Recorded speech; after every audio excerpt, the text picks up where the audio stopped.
The following show is for mature audiences only. Shy City Sports.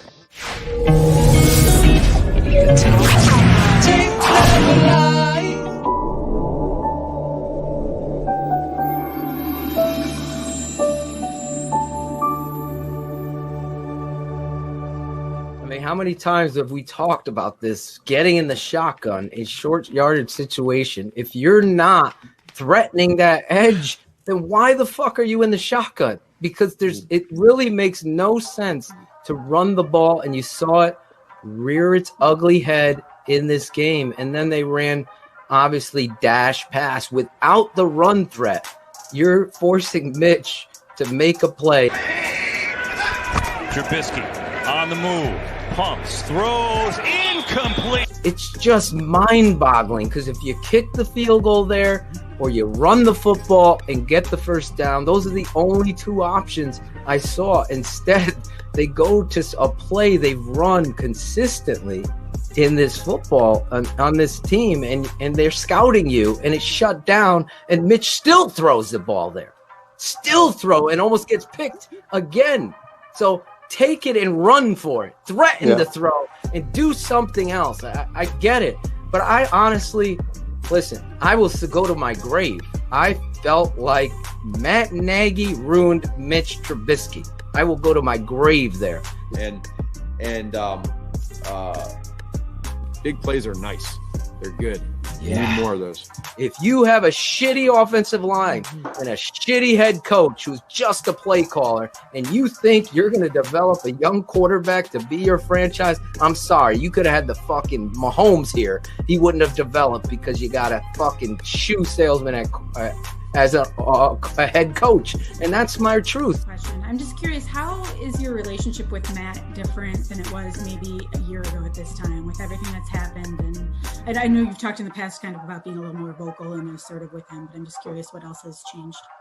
Yeah, it's good. We have open communication and dialogue about what I think needs to happen within this offense. And I think he has more respect for my opinion about things that I feel comfortable with that I think will help this offense and help do what fits us and what our guys do best. So it's just getting on the same page and having those conversations and communication and doing things that we both feel comfortable with his background and what I think will fit. So it's been good. We've rebuilt the trust and it's been positive, and I think that's been seen throughout the offense. And what I think is most important is just my continued relationship with him, and the other guys on the offense, just having that trust come back to life. And I think you're starting to see it more on the field and execution and how we got to practice every day and practice really hard for one another.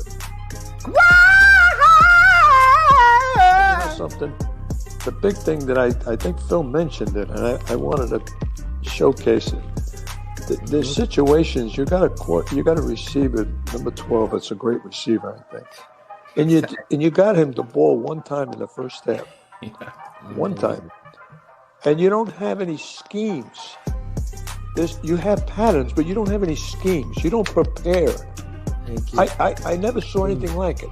Offensively, I think for us, Mr. Trubisky, they try to keep him in the pocket and throw the ball. I mean, he's more of getting outside, throwing the ball, and doing that. I thought when we were supposed to run, we passed the ball. When we were supposed to pass, we ran the ball. It was kind of totally opposite to me. I mean, everybody looking at it like, damn, what are you doing?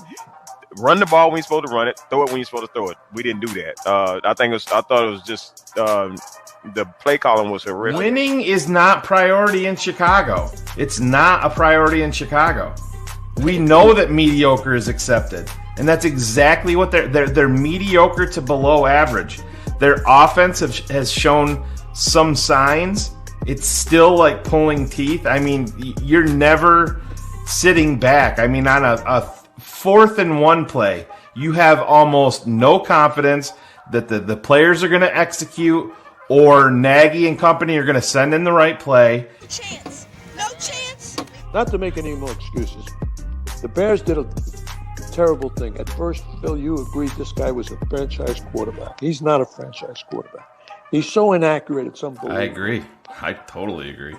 And you got to sweep the whole door out. Big plays are nice. They're good. No shit, Sherlock.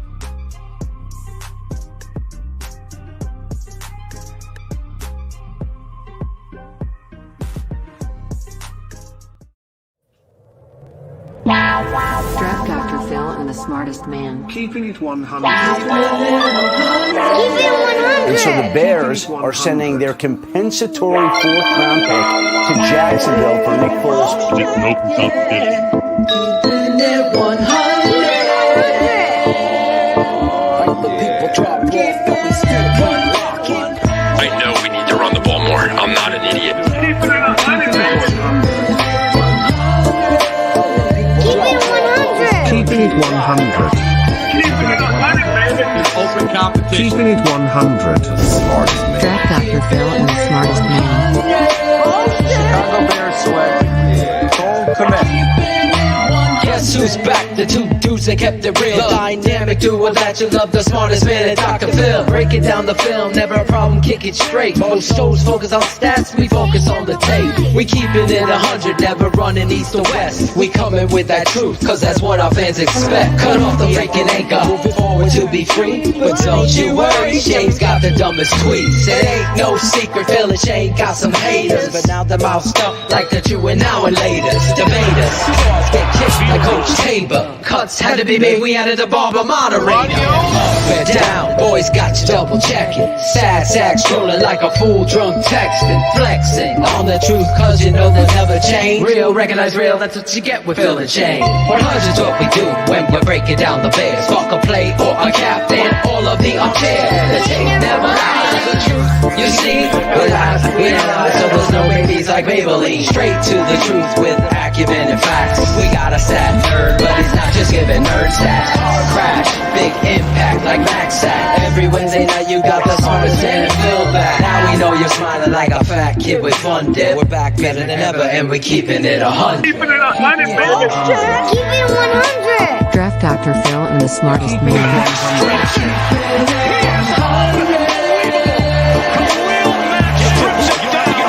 Keeping it 100. Draft Dr. Phil and the Smartest Man. Keeping it 100, baby. Keeping it 100. Draft Dr. Phil and the Smartest Man. Keeping it 100, baby. Keep it 100. Keeping it 100.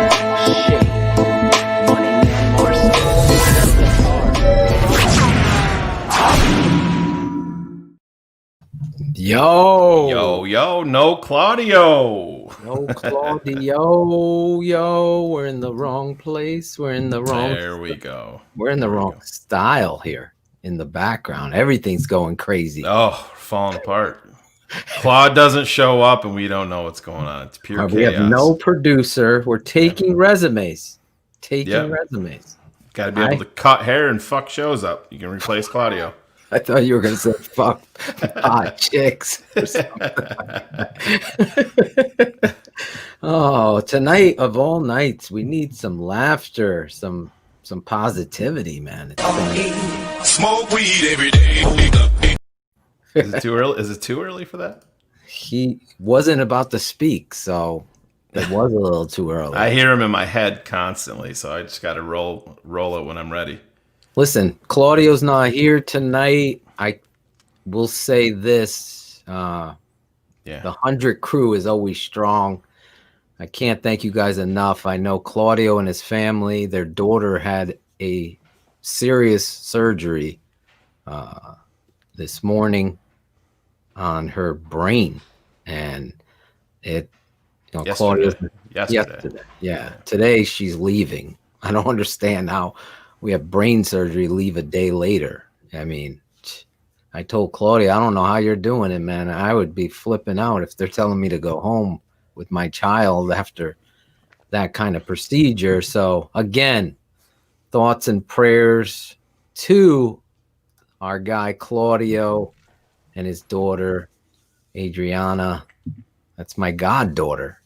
So I'm thinking of them. And all jokes aside, we keep it 100 here. We have laughs. Even Claudio was texting, and he's like, I'm bringing my daughter home tonight, so I'm probably not going to be on the show. I'm like, dude, you're not coming. I wouldn't even let you on the show. Family first, man. This guy, he's tougher than some of the fucking players that played this Sunday. I'll tell you that. Ain't that the truth? Claudio told me after BHL, he's like, I might be on the show or I might not be on the show. So, yes, Adriana Strong. Thinking of Claudio, for those of you, his daughter had a procedure, serious procedure. Everything went well. Thus, she's going home with that kind of procedure. But listen, you patrons, tonight I surprised you. Released the tape Never Lies.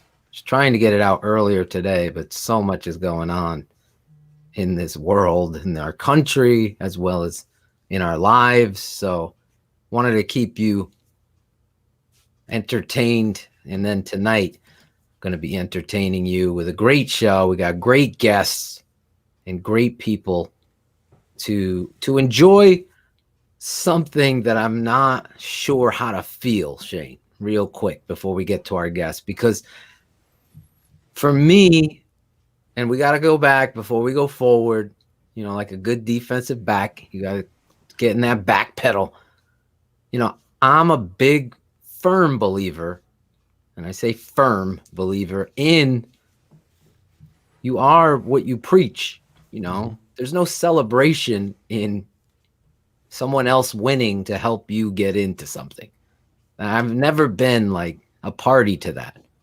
You know, I understand clawing and scratching, and I just don't like the rhetoric of the head coach. And I want to see how you feel, and then we'll get into it with our guests, saying, well, we made the playoffs and that's the goal, and we did it.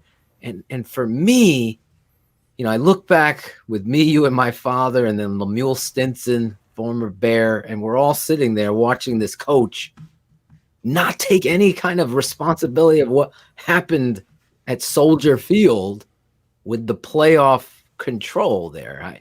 I still can't believe it, to be perfectly honest. How about you? Are you over it? Are you like, hey, we're in the playoffs, fuck it? It's a slippery slope, Phil. I totally get it. I mean, I see. I'm never going to be upset that we're in the playoffs. I mean, I can sit here. I'm a regime change guy. I want the toilet flushed and these guys to go find a new pond to swim in, not in my pond. You know, building my team.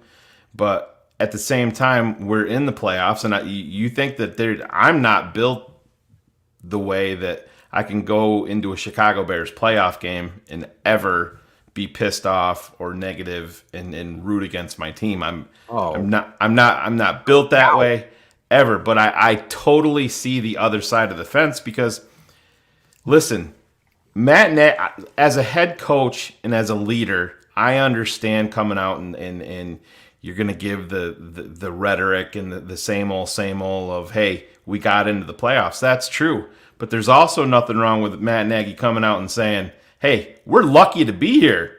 Yes. After going through a 6-game losing streak. And we're not going to stay here long unless those guys back in the locker room and myself and my defensive coordinator and everybody get on the same page and put it together on the fucking field. There's nothing wrong with saying that. You know, that's holding yourself accountable. That's what is being a leader. And that's what I do not hear. It's a lot of empty rhetoric. It's a lot of me seeing Akeem Hicks jumping up and down to get motivated for 2 plays and then fucking take 6 plays off. That's the shit. That's Eddie Jackson going on Twitter and saying they're not targeting me, and then he's dropping game-altering interceptions. That, you know, enough with the empty rhetoric. Go out there and be a fucking leader, because I don't give a shit. You know, we'll talk about this with Shawn when he comes on, and he knows that you get into the fucking playoffs, Phil. Punchers fucking punch. You can knock anybody out. Oh, yeah. You can knock anybody out, and it takes a few people out. It takes one game to light the fucking fuse, and shit can happen. And the talent is there. It's just never been all pointed in the correct direction, and that includes the coaching staff, because everybody can throw bullets at Nagy, and this issue with Chuck Pagano, Phil. I mean, Brad Biggs came out today and said that it's people aren't saying that it's misguided for people to want Chuck Pagano gone. I see no way possible you can defend Chuck Pagano and the situations that he's schemed and put a lot of these players into. It's it's unfathomable.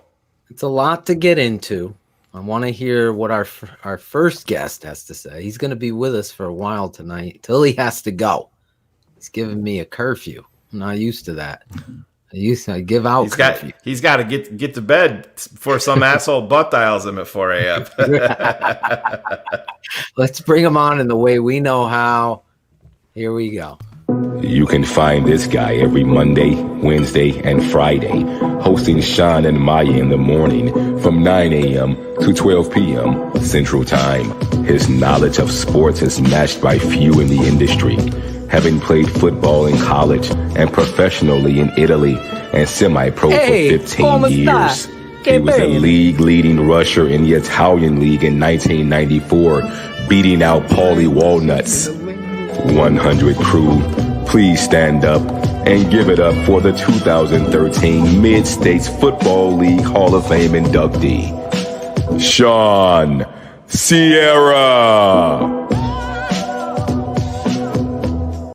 Oh, there he is, our guy, the Paisan, the Puerto Rican Paisan. The Black back. Oh, Blaxican. What's going on, fellas? How are we doing this evening? We're gearing up for playoffs, man. We can, I guess, playoffs. Phil and I were Playoffs?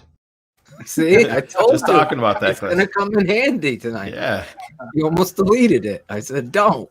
So, hey, we're in the playoffs. You want me to launch that? But yeah, no, these playoff appearances as Bears fans are far and few between, and I don't give a shit if you're 8-8. If you're there, like I said, you always have a fucking puncher's chance.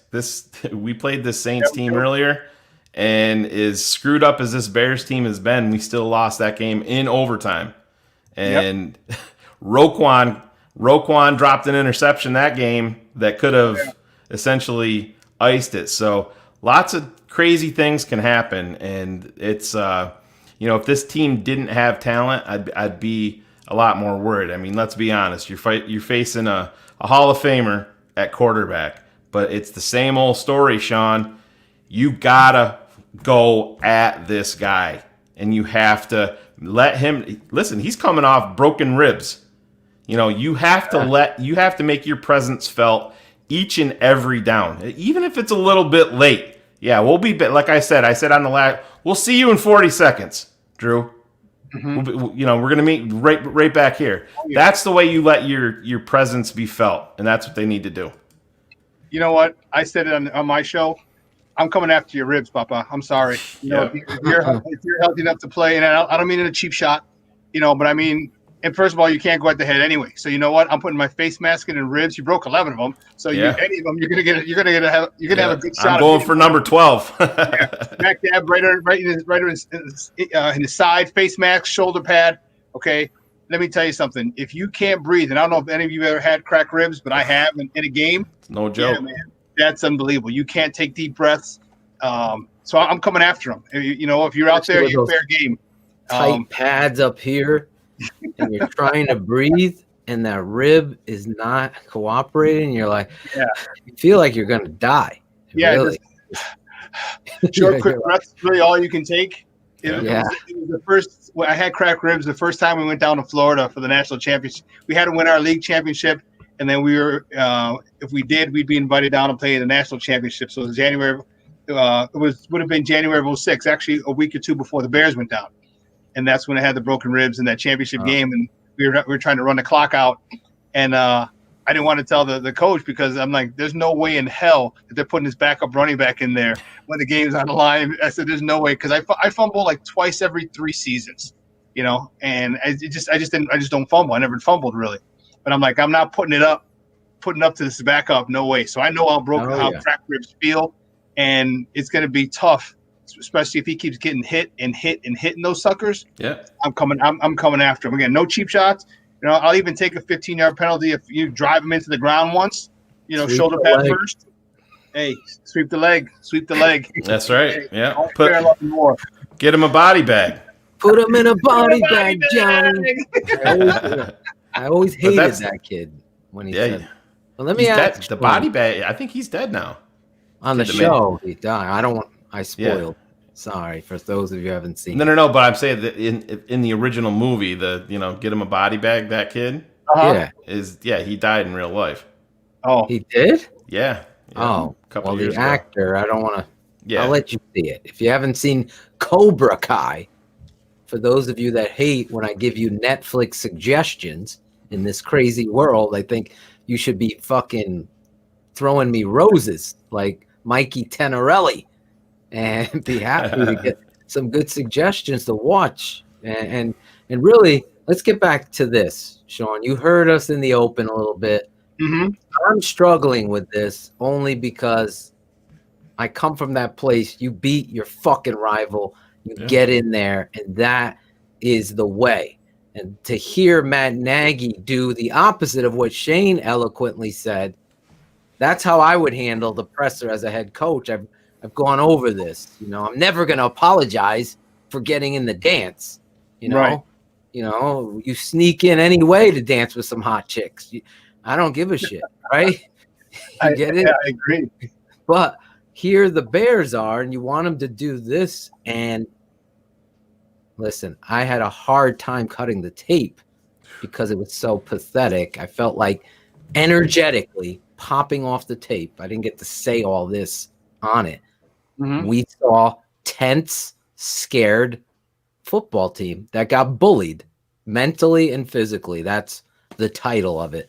And really, the head coach and how he handled the presser. How are you feeling about the Matt Nagy-led Chicago Bears and going into the playoffs? How are you feeling? I'm torn. I don't want Nagy and Pace back, but I love my Bears.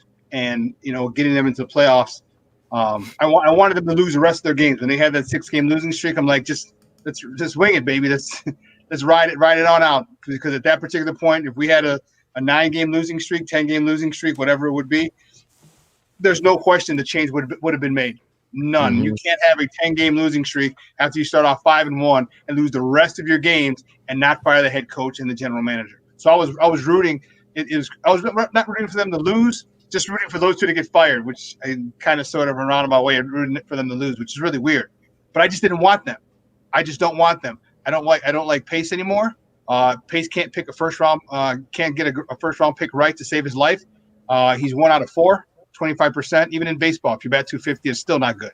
Okay, everything's a project with him.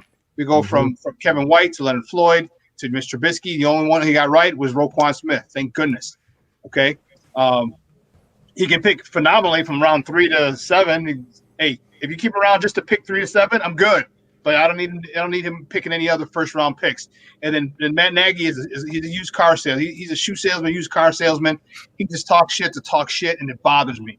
Right? You know what? Growing up in Chicago, you have to know how to diagnose people quickly. And I know he was full of shit the first time that I heard him. And then when he was the biggest red flag that I had when he first got here, and you just give him the benefit of the doubt, when he refused to play Jordan Howard. And he took him out. I'm like, wait a minute. Because Jordan Howard isn't your type of running back doesn't mean he's not a good running back. Okay? He may not be able to do the thing that you want him to do, but he does a lot of good things well. And that really bothered me. I'm like, okay, this guy's stubborn, and he won't. What he's trying to do is he's trying to implement his system. I've been there my senior year in college. We had a new staff. My head coach, Mark Duffner, went down to Maryland. We got a new guy, Peter Voss, who had come from Notre Dame. And let me tell you, every freaking practice he told us he had come from Notre Dame. And he would tell us all the time, oh, I called the play that Jerome Bettis ran wild in the Sugar Bowl. I can't tell you how many times he said that. Okay, just arrogant, pompous son of a gun. Okay, I think that was the last time Notre Dame was relevant. Oh, roll Tide. Low, 1 point. Oh my God. I'm torn, man. Like I love seeing my Bears here, but I don't like the way they got here. Eddie Jackson's been playing like shit the last half of the season, if not more. Okay. the Mitch. I like what Mitch had been doing up until that game. Here's the issue. When we found out, and we had known it, and you knew it, that Nagy was calling some of the plays, even in their little win streak. Because you can tell what a Nagy play is, and you can tell what a Bill Lazor play is. And you got the tight end jets reverse sweep on the goal line.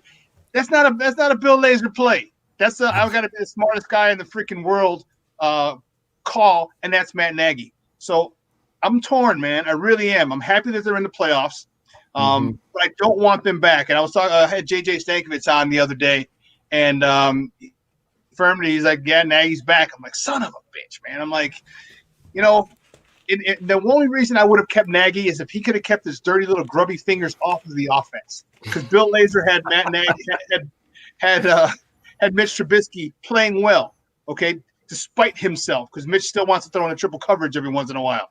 But Bill Lazor had him on task. And now that you can't serve two masters. You can't have two different people calling the plays. Oh my God. It's horrible. It's so bad. And let me say this, because I watch the tape, I break it down. No one does it like we do here. You know that. I'm a huge fan of what you do and how you analyze the game of football. We connect there. That's why I love when you come on the show, because you're preaching to the choir here. But when I think about Matt Nagy, the history of Matt Nagy, let's just be honest here. Okay. Was this guy a good offensive coordinator? Who was Matt Nagy? This goes back beyond the grubby little hands. It goes back to the good old boys network. It does. Andy Reid says this guy is really great. He's never been a head coach. He's learning on the job. And now we're in this position where you document 5-1. Shit hits the fan. Nick Foles can't fold laundry. And now you have to go back. The ironic freaking thing is the two guys the guy overlooks. Well, there's three of them. Riley Ridley is just the redheaded stepchild. He doesn't even get to dress. I think he's a lot of practice at Hallis Hall. He's on the virtual reality machine every day. That's the thing, Montgomery and Mitch Trubisky are saved this guy's job. Yeah. And Phil, before you move off of Ridley, you and I talked a little bit on the phone yesterday about this. The Bears wide receiver coach came out and made the comment, and he's like, "Hey, I told Javon Wims straight up, you're lucky to even be here." Right. And how they reward him with playing time while Ridley's sitting. So it's those are the things that continue to baffle me in Chicago. There's for the life of me, and I know this sounds very elementary, but Chicago does it. The Bears do this. They feel like they can say something publicly, and everybody's just going to fall for it. You remember, Exactly. remember back in the days with Lovey. We're going to be the best team. We're going to be the best looking team getting off the bus, and it's bear weather. We're going to run the football, and then Rex would go out and have 54 passes. They've done it. You get Cole Kmet involved. Yeah. Cole deserves it, and he gets 5 targets over the next 6 weeks. I can't use Jordan Howard, Yeah. his exact quote, then I shouldn't be coaching this football team. Yeah, and he shouldn't be fucking traded him out of town to cover his ass. The stories that I hear over and over with Matt Nagy play themselves out on the tape. So I had this one guy, I think he's in the chat, like chatting at me and trolling in his thinking. Like this network, what is it? What did I call it? The definition of this network is no narratives. That's the mission statement. The players create the narrative.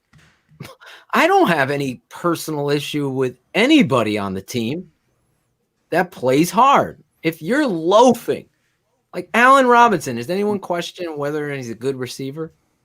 Probably not. Is anyone writing a negative story? No. This network is, because tomorrow, if you're not a patron, if you're a patron tonight, you see me lambaste Allen Robinson because he's walking. He's not blocking or stalk blocking. In fact, the play that Darnell Mooney gets hurt is the most disgusting play you'll see, because Allen Robinson pulls the Anthony Miller look up to the sky because I didn't get the fucking ball, and it's thrown to Mooney, and Mooney breaks a tackle, breaks another one, is coming down that sideline, and Adrian Amos is in front of Allen, and all Allen had to do was block him, but he looked up in the sky. Fuck, I'm selfish as shit. That should have went to me. That kind of attitude. And Amos goes in there and injures Mooney. Is Mooney going to play? All those things matter. That's a head coach. That's a receiver coach. Get your fucking ass over here. You block to the fucking whistle. You don't block. Get the fuck out. That's how I coach. That's how I live football. My son. Anybody I gonna learn. That's how you were brought up, right? This coaching staff is bullshit. You want to, JJ, I love JJ. You want to see this team win? It's not happening. Dom, whatever your name is, Dom, with Nagy. It's not going to change. There's no accountability. No. Until there is, you are going to see the same product. And you know what? No narratives here. He changes that, and they go out there every play on offense. I counted a mistake. Every play. Is that the players, Shawn? Yeah, part. But the coaching, fundamental teaching, this stuff could be fixed. And it's been going on for years. It's not like, oh, this just happened against the Packers. And I'll tell you this. My buddy Greg Braggs called me today, and we were talking for a little bit. And Braggs. He was right. When he was talking, he's like, you're right, Phil. I go, what am I going to title this Tape Never Lies? Because I always like to do a creative title. I asked Shane. I asked a friend of the show, Ryan Cox, too. Broken. Shane went with embarrassing with the bear in it. And then I was like, nice. Fucking, I just looked at it and you got bullied. You are afraid of this team. There's something psychologically, the coach, the play call, Shawn, fucking hitch, in, hitch, curl, drop, turn to the sticks. It's like dash pass. It's like throw the ball down the fucking football. Oh God, you see what happens near the end. It drives me crazy. If you can't teach, since we're on Cobra Kai, Miyagi, the greatest quote. There's no bad students. There's only bad teachers. And that is one of the greatest quotes, because it's the truth. You have to know how to relate to every player differently. They're from different backgrounds, different hoods, different fucking gang, brought up in the gang, turned his life around, white boy, rich boy, poor boy, shoe boy, whatever the fuck. Everybody's different. So the coach, that is just, we're going to treat everybody happy. Players, you lose the locker room at some point. They're in the playoffs. They got there like this. But I'm looking at how they played against the Packers, and it's pathetic, because you honestly have to win the game. Look at your deep threat in Darnell Mooney here. This is the next gen of his pass routes. Let's look at this. Let's see.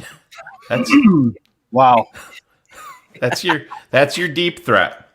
Now the green is that's when he's already caught the ball. Okay. So you see where the blue is. The blue is the line of scrimmage.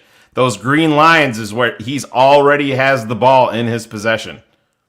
So he's behind the line of scrimmage most of the time, and secondly, he's going east-west most of the time. And I'm not going to go all Peter Bukowski on here and take out the most important play, but his 54 yarder, you take that away, and he's got 10 catches for 40 yards. 10 catches for 40 yards, 4 yards a clip, and that's Shawn. You know, you've played football all over the world. That's not sustainable. That you can't win with that. No, there's no way you can win with that, and it's and that's why I think I don't know why this situation is happening. I mean, I guess I do know. Nagy's an arrogant son of a bitch. That's the bottom line. Okay. I think Laser had this offense running efficiently, running smoothly. And the thing that I loved about Laser is he would smack you in the freaking mouth. We're running the God blessed ball. Okay. Whatever you want, we are running the ball. You could, I don't care what, if you're the first ranked defense, second ranked against the run, third ranked against the run, 27th ranked against the run. Guess what? We're running the ball. And running the ball, it does a lot of things. It keeps you so. We already had was 10 over almost 11 minutes more in time of possession. It talks about it also wears down the defense, but the defense, when Aaron Rodgers scores on one play on 72 yards, like son of a biscuit.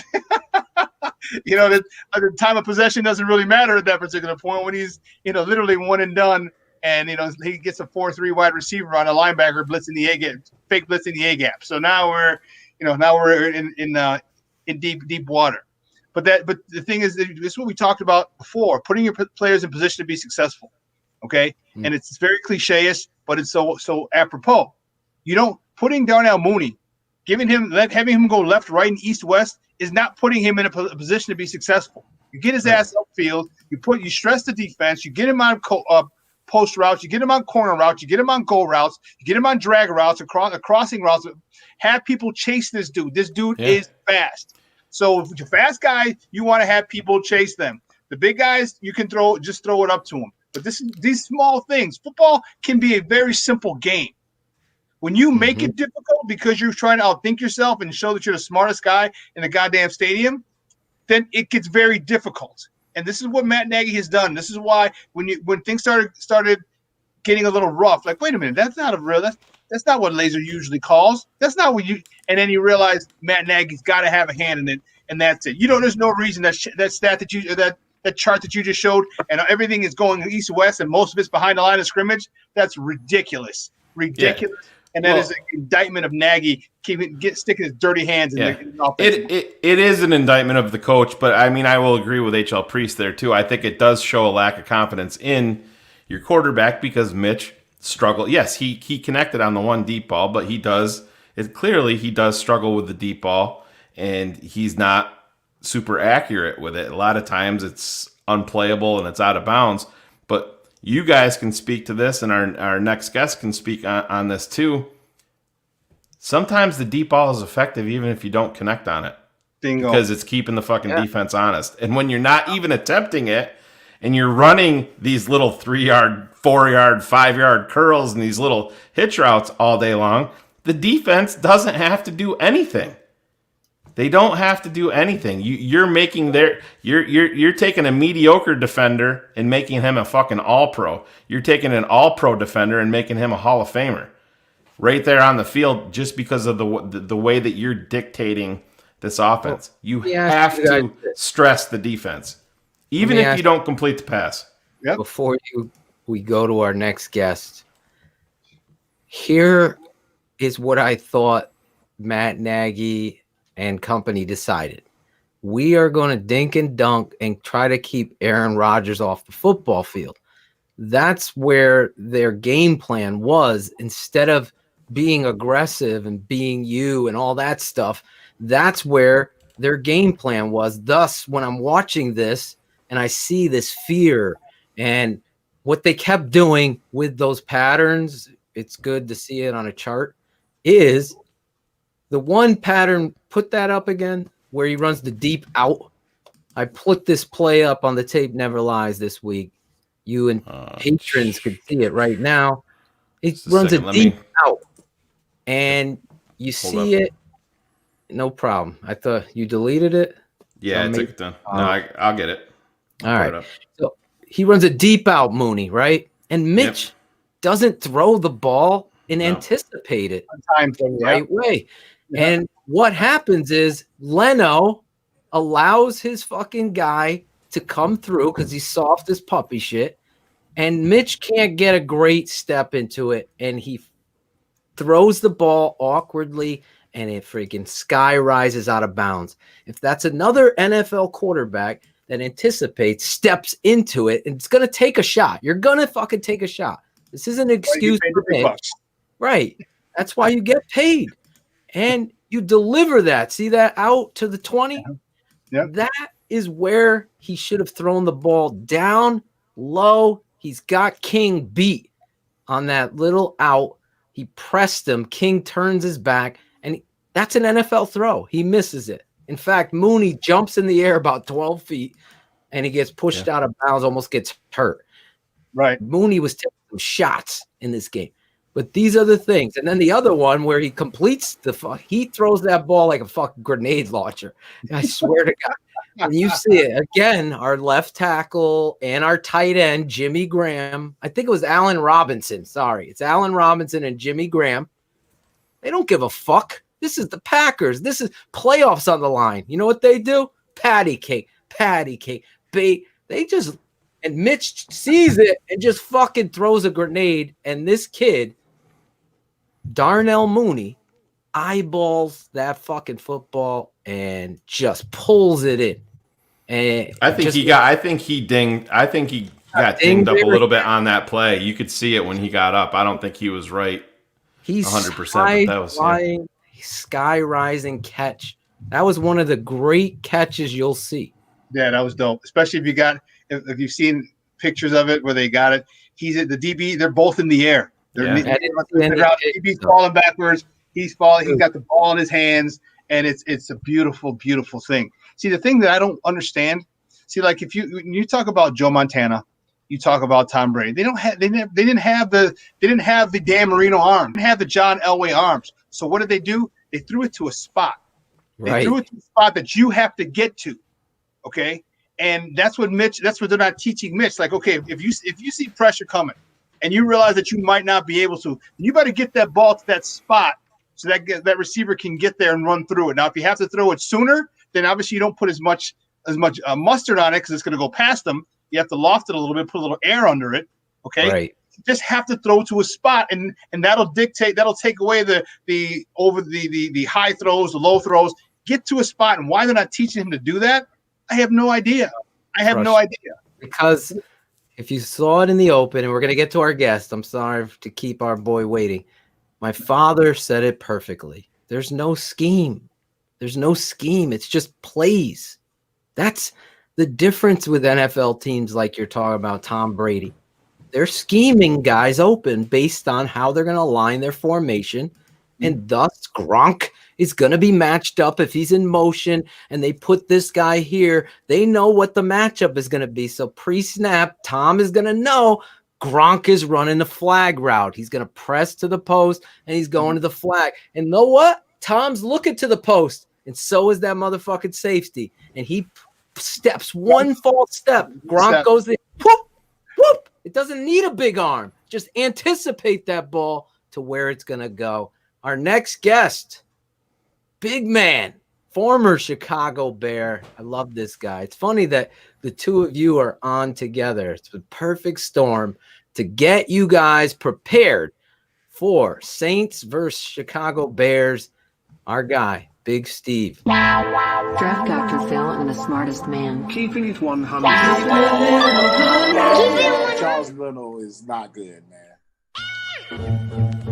Unless you're living under a rock or getting flogged with like Speed Bump Charlie, you know that our beloved Bears have really made offensive line play truly offensive. Who better to have on than someone who lived it, who breathed it, who loved it? 100 crew, get up out your seats and give it up for Mount Carmel's own. He's former Chicago Bears offensive lineman, Steve Edwards. Buckle up, Leno family. Things are about to get real. There he is. Big Steve, what's up? Oh, you're muted. You're muted. Got it that mute. Yeah. Okay. There you go. I'm in the game. There he is. I was in the Twilight Zone right there. I don't know we threw a flag, 15-yard penalty for muting. We're gonna give you a 5-yard penalty. Hey man, why you got a St. Rita guy? Easy there, Carmel. Easy there, Carmel guy. Easy there, Mount Carmel guy. The Catholic League. Someone's in here knowing about you two. Yeah. Sammy the Bull. Look, where did he go? There he is. Sammy the Bull saying Catholic League. There they are. Yeah. You two know each other pretty well. What a perfect night to get Bear fans and 100 Crew fans fired up. We got a football panel tonight with passion. Steve, I don't know if you heard much of what we've been discussing. Obviously, let's talk a little bit about the Packers game and then bring it full throttle forward as we go into our first segment, and we'll go into the Saints. But Steve, your thoughts. I mean, you played in that rivalry. Out of everybody on the panel, you lived that rivalry.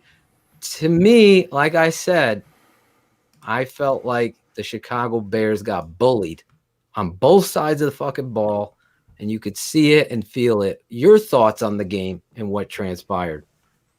Well, it was a weird game, man.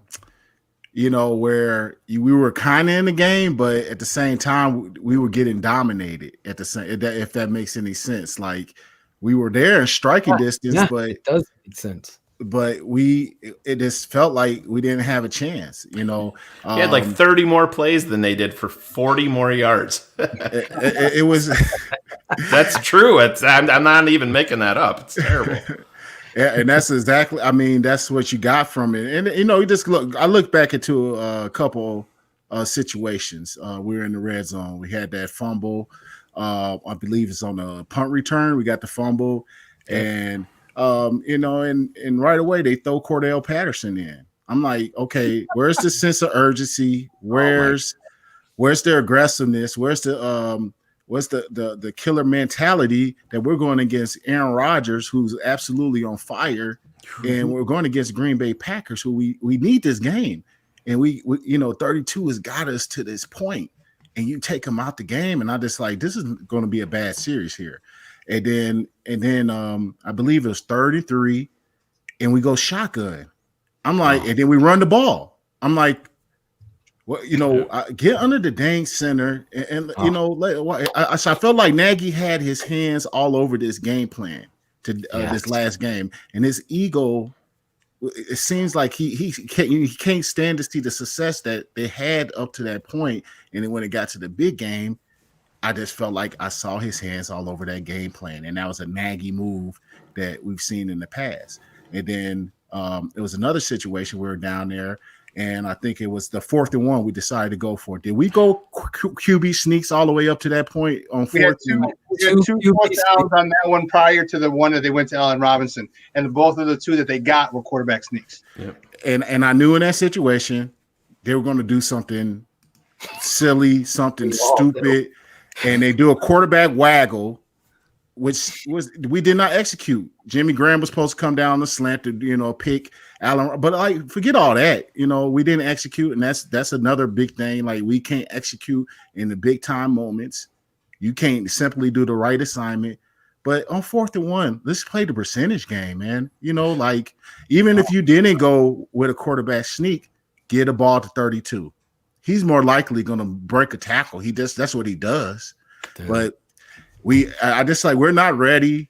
And from the top to the bottom, we're not ready. And they showed up in that game. And, they kind of like, it felt like they toyed with us. And then when that was all said and done, it was like, let's go ahead and put these guys out their misery, which they did. You know what? Nice.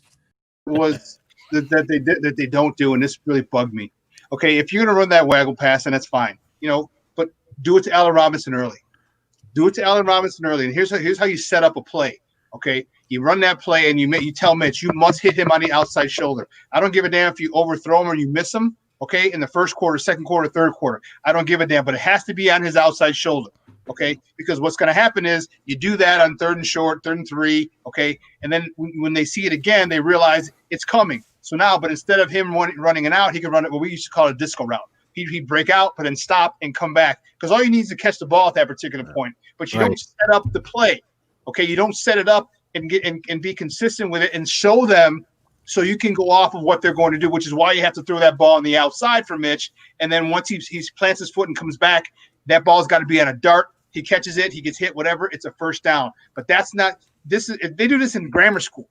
They do this. They do this. They set up plays in grammar school, and these guys won't do it at the highest level, and that's what's frustrating. And that's where that Bill Lazor has to take some of the heat as well. Because if you're calling, and I know Nagy's hands are in there, but you have to set up plays as well. Now that you're the offensive coordinator, they're not doing it.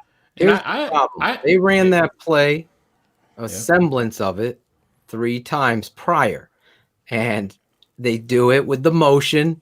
And they run, I call it dash pass because the running back isn't getting a fake.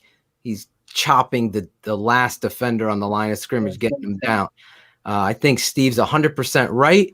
I say it in the tape breakdown this week. I think Jimmy Graham, but this is week fucking 17 against your rival. You got to know your fucking assignment, know your route, biggest moment in the game, and we're fucking around. So let me just say this. Throughout the season, and this number's off the top of my head, so don't get all Peter Bukowski on me here. Dash pass on 3rd or 4th and 1, 3rd and short or 4th and 1, they've gone to that well at least 27 times. So 27 times on this season. It could be 32. It's one of those numbers I can't remember. That's why I said don't. But I've broken it down. You can go on the tape. You'll see dash pass. He hits Allen Robinson. They go to the well. The Packers study you. They're your rivals. They see you in the shotgun, Steve, and their fucking back goes that way. It's dash pass. If the back came back, now there's a threat of run. You follow me? So now someone's got a false step, and maybe Mitch gets on the corner. But look, on that play, Steve, I'm going to break this down for patrons with my father this weekend. It's going to be a great show. And the backside receiver is none other than the guy that shouldn't be on the team because he's sucker punching out there. No accountability. He's jogging. So he's already said Mitch is going to throw this to Allen Robinson. It's not open, Shawn, just like you said. And if you're self-scouting, you do exactly what Shawn said. Out, back in, or take the big chance then. Out, up. Guy jumps, boom, Mitch hits him right in the window, and you're cooking with gas. That's what NFL coaches do. You're playing chess. This guy is so in over his head. In 3rd and 2, watch what happens. Darnell Mooney's on the wing. He runs across. They fake to him. They run dash to him on 3rd and 2. They get it. They run dash again. He's short. It gets up 4th and 1. They did the quarterback sneak. Yes. This was 4th down. So you got to do it right. They don't do it right. So, Steve, you get me fired up because that play of all plays is when you say, get it to 32. He's the guy that's got you here. It is not this hard.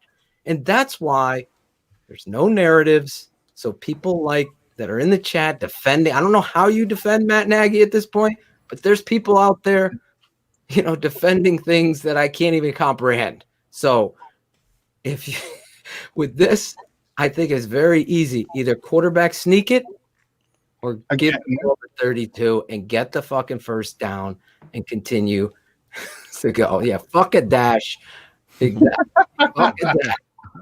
I'm telling you, we're all going to be thinking of Steve, Shawn, Shane, and Phil this Sunday on 3rd and 2 when you see dash pass. Yeah.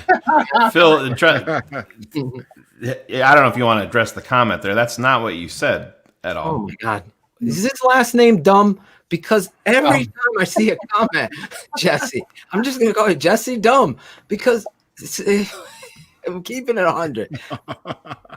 No, it's not to 83. The play's designed to what it is. Steve told you. I'm telling you, I think Jimmy Graham fucked up the rub. Mm-hmm. He runs. He doesn't even get. So now the rub isn't there, and it's Allen Robinson, and Mitch is like this. Watch him. He's like pumps. Right. And he's like, fuck it. Wim's job is just to do his fucking job and sell it. Wim's job is to continue to sprint. Yeah. Fucking throw your hands up in the air to help your quarterback. It's called safety valve. That's why you run the route. Yes. From the backside for you. Hey, guess what? Remember that play Eli Manning won the Super Bowl with? Was that play designed to catch off his fucking head? No. He escaped from the pocket. He's telling you right now, Jesse. He literally just told you why. Oh my God. But it goes back to the fact, and I've never been a big fan of this, and I understand if you wanna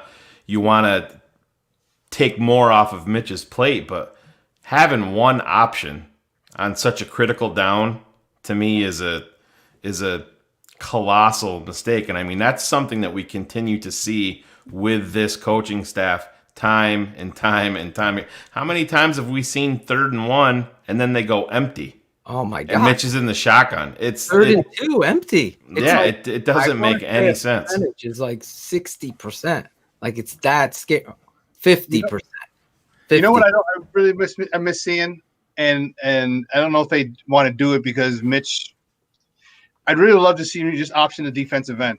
Okay. Just go inside. God, I don't understand why it hasn't happened, Shawn. Big Steve, you know what you do. You just come and you crash everything down, leave that end man at the line of scrimmage. You get that backer so he doesn't, and then the quarterback goes right at he should go at the inside leg of the tackle where he lines up initially, and to force that, because what they don't do, because they've optioned a couple times, but what Mitch does, he'll take 2 steps and then pitch it. Well, the guy doesn't even have to feather anything. The guy's like, he waits for half a second and the ball's in the air, he can go make the play. But if you come downhill at the inside leg of that tackle where he originally lines up, that defensive end's got to make a play.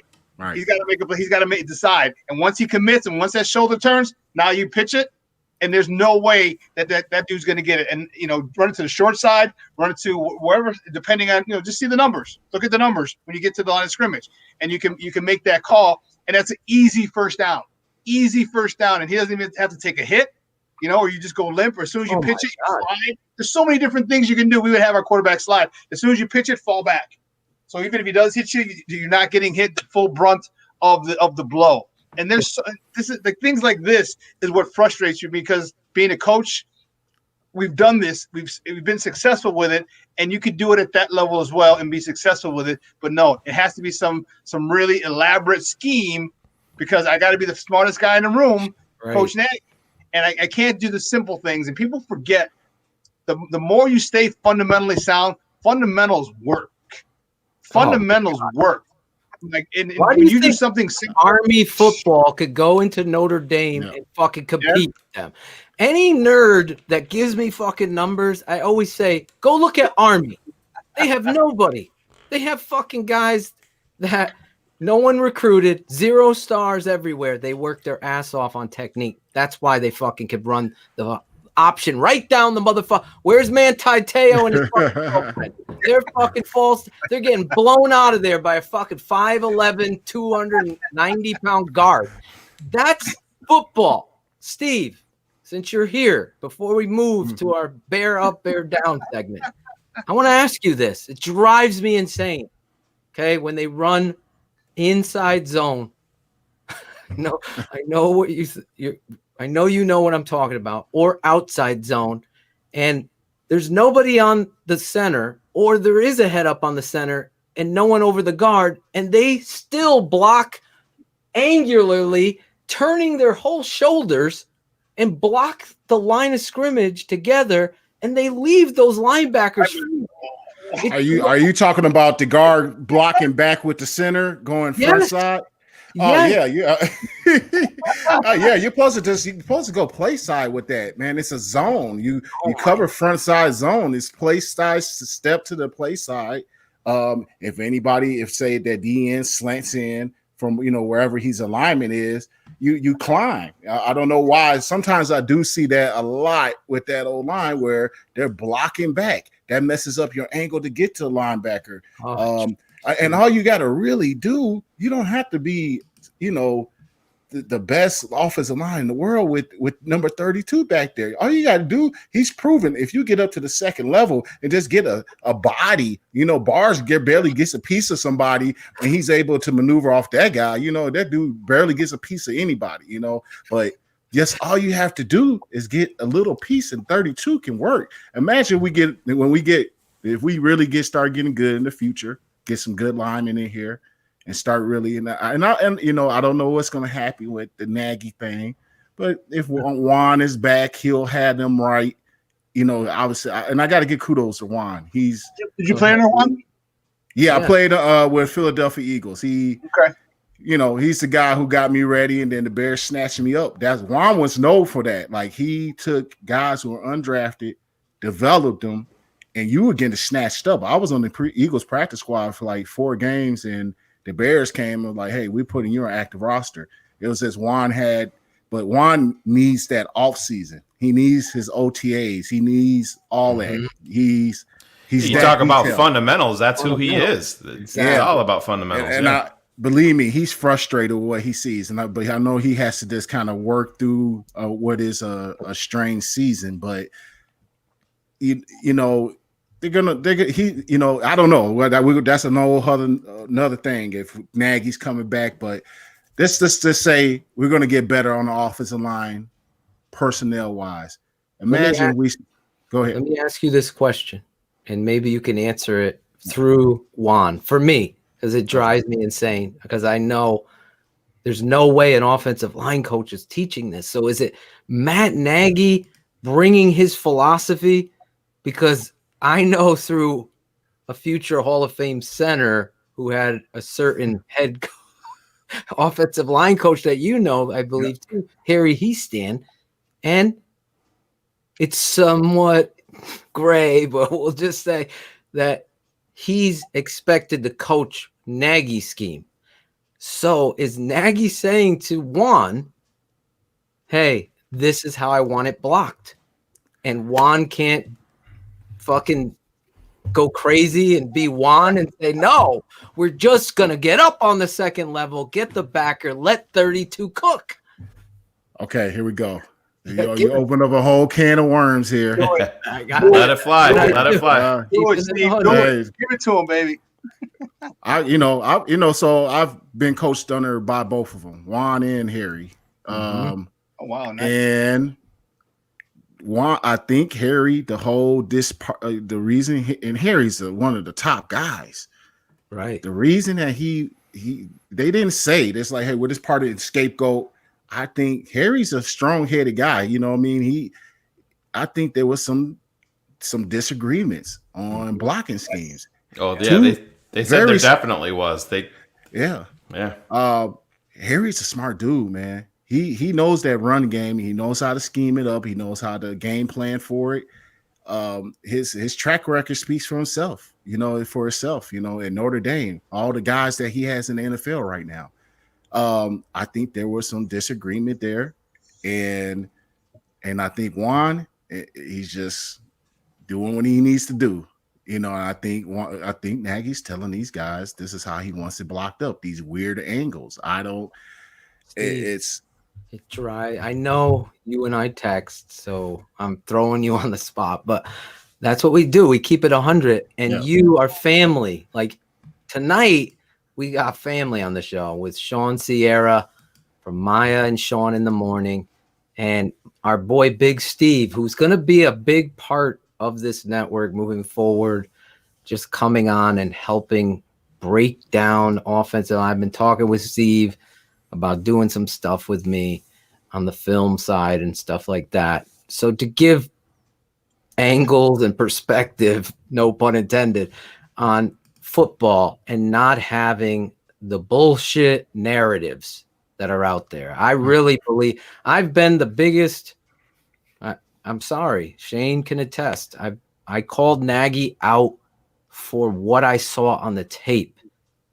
That's where the story goes. It's not about I'm trying to be some fucking wannabe, what's his name, Adam Schefter, and break fucking news. That's not what this is. What we want to do is have people learn the game of football from the ground up and also confront the truth to the McCaskies and to the media and to stop this bullshit that you see some of these guys selling. Like Shane's pointing out, I love Dan Pompei, but if he's throwing bouquets at fucking Matt Nagy, I got to bring Dan on here. He's talking to Adam Hogue, talking about Mitch playing himself into the franchise tag. I want to drive my truck off a bridge when he said that. Brad Pitt, I'm like, oh no, he said Dan Pompei said that to Adam Hogue and Adam Johns on their podcast. He said, I think it took some time for Mitch and Nagy to learn how to work with each other, and now we're finally seeing the fruits of their labor. And I'm like, Dan, what are you seeing? Yes, there's been a change, but to sit here and say that Mitch has played himself in plays. If they franchise tag Mitch Trubisky, you better blow this whole fucking organization up. I mean, good Lord. It's not good enough. He couldn't. Like you said, he had to dink and duck. He couldn't make the big throws when we needed. Exactly. Those wins that we got were against poor teams, and Right. then we lost to a poor team in the Detroit. Lions in Detroit. We're not good enough. We sneaked in. We'll see what happens. Yeah, we got to believe it or not. I think we snuck in. We're not that good. But yeah, we have a puncher's chance going into a game. Like we just don't know. Anything can happen. Anything weird can happen, and it will be weird. But you know what the franchise tag is for next year? What? If I'm not, it says $37 million. Oh no. Oh yeah, no. It's $37 million. Yeah, you can't. You can't do that. Yeah. Hey, man, I'll take Ryan Fitzpatrick, man, and then try to figure it out, man. You know, if I'd rather I'll go Fitzpatrick. He might, that wouldn't work actually, because he's too smart. He would be like, what is this you're running? He's too smart, man. He'd have been like, man, anybody who's smart enough would like they said Tom Brady. They said Tom Brady's having a tough time with Bruce Arians. He definitely would have had a worse time with Nagy, because he would have saw how he's a smart dude. He's smarter than Nagy. He would have came in. At least he can respect Bruce Arians. So, it's just those Bruce Arians mouthing off in the media. He would have got it with Nagy. And what are you saying, Phil? They say he didn't like him? Is that He what you said, listen, I have some friends within the Patriots, but Chicago called Brady. It is truth. They wanted Tom Brady to come here, not trade for Nick Foles. They wanted Tom Brady, and Tom Brady did not trust Matt Nagy to handle it the way Tom Brady wanted things to be handled. And sure enough, he's not here. And, on paper, you put a Tom Brady with this offense and these players and the defense that was on paper.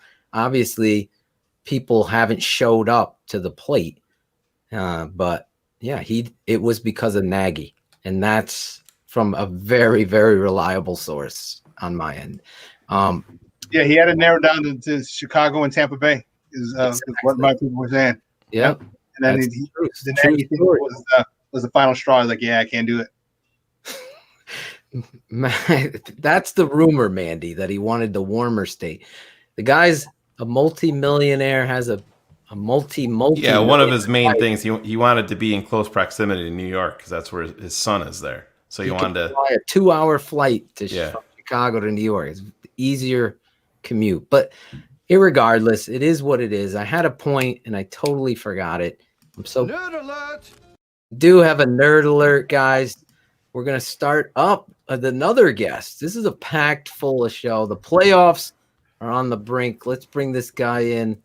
Where is his thing, Shane? I don't see it. Did we delete it? I didn't. I know. Oh, there it is. He's probably pissed off because he wants a better intro. There he is. Please don't ever say we lost his thing before I get on camera. That's really my number one ask. That's just not going to work for me. Every good organization, Steve and Shawn, needs somebody to crunch those numbers, do some analytics. We could have used cars last week when we had Peter on here. Peter on. We were like missing our numbers guy to battle back and forth. I'm really glad I missed that one when you had to basically explain what an RPO was and, explain that in certain plays you can run and or pass. There is an option. And he's just like, huh? The drool started to come out of the corner of his mouth there for a little while. I guess he went on full troll. That's all he does, Peter. Yeah, he's a smarmy little bitch. He knows it. Even Packers media hates the dude, right? I mean, that tells you everything you need to know. And of course, he had to go to Syracuse, so that's the only thing that I respect about him. I did give him a little bit of love there, but we had to go at Peter pretty good. I mean, it's for him to sit here and he's always comparing David Montgomery to the Packers' backup running back. First it was Dexter Williams. I'm like, Peter, where's he at? He's on your fucking practice squad, which there's nothing wrong with practice squad, but when Dexter Williams was drafted, he was talking about how much better Dexter Williams was than David Montgomery. Value, right? They got him better in the is all about round, value. He's way more explosive. You can be super explosive, and if you're not fucking playing or producing on the field, you're not. Listen, he's not as good as David Montgomery, but yeah, Peter likes to twist things in his own special way, and that's one thing that we don't do here. I mean, he's covering the Packers, but he is full-blown homer no matter what. I mean, he hated Jordan Love, and the fucking Packers turned that card in. He's like, man, I fucking get it. This kid is talented. Literally 10 minutes later, and if you want to cover your team that way, fine. We're not going to do that shit here. No. God, Cars, you are the highlight of the show. I often say that to myself. So thanks, Jeff. The check is in the mail. I appreciate it. And your best friend, Edwin, missed you. Peter is a fucking douchebag. That's true. I can't read it all. I need my reading glasses. I'm getting old. Guys, this week, we're going to do something we do every week with you guys. It's called Bear Up, Bear Down. Cars, you were in Florida. Was that a bear up or a bear down? I got to watch the game with my father-in-law because we had set him up on YouTube TV, so that was a lot of fun to watch with him. And he's an old military guy who, to say he doesn't pull punches is probably putting it politely. So yeah, it was a good thing. And then I got to proceed to just get blackout drunk midway through the game with him, so that worked out even better. Sounds like a good time then. Absolutely. Yeah. The vodka was flowing quite handily. So, yeah, worked out well. Those make dash passes on 4th and 1 a lot more easier to swallow, right?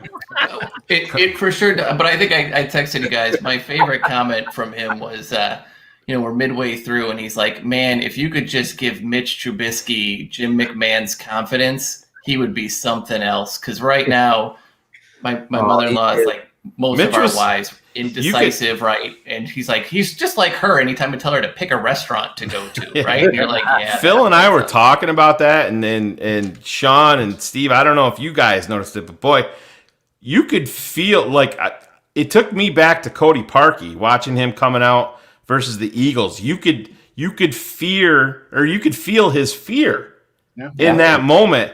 And Mitch, you could see it. Yep. There was times there I'm like, dude, this is not good. It just, I don't know if it was the moment that was too big for him. I mean, I've always said that Mitch is an overthinker. I mean, I think everybody knows that at this point. But man, it's year 4, you're at home, and I realize you don't have the crowd, and it's not the same atmosphere and everything, but everything there on the line. And let's be honest, Mitch goes out there and puts one on the Packers. The fucking narrative, you can right, wrong, or indifferent, starts to head in a whole different direction.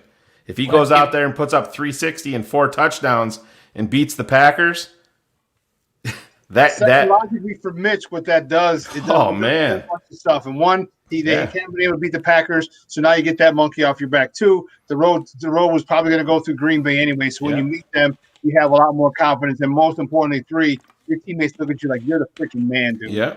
There's nothing like your teammates looking at you as a quarterback. Not that I've been a quarterback, but I played with 2 Hall of Fame quarterbacks, actually 3 in my career, and looking at your quarterback like that son of a bitch is going to get it done.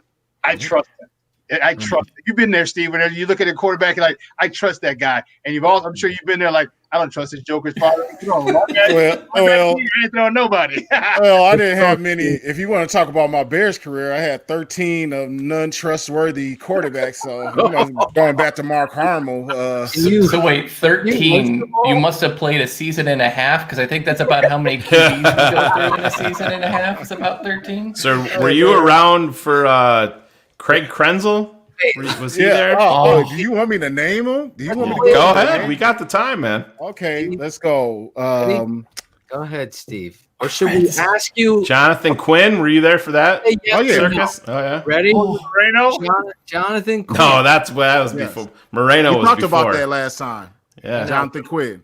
Yeah, that's right. Yeah, I think your exact words were, he's the worst fucking quarterback I've ever seen in my life. Absolutely. Absolutely.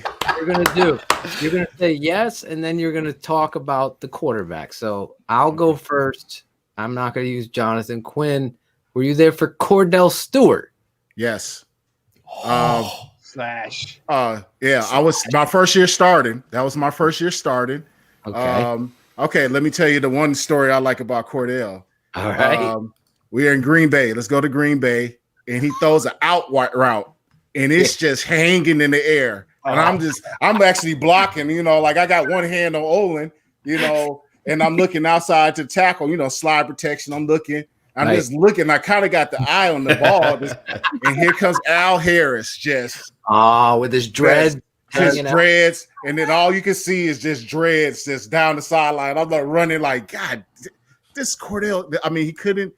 I mean, we tried some weird stuff with him, and we had Shoop was calling options, and it was just we were excited. Like, are we going to get the slash? Pittsburgh guy. But he had that one game against the Raiders. I think you guys won at home. Yeah, right? We won that. Yep. That was about it. That was it.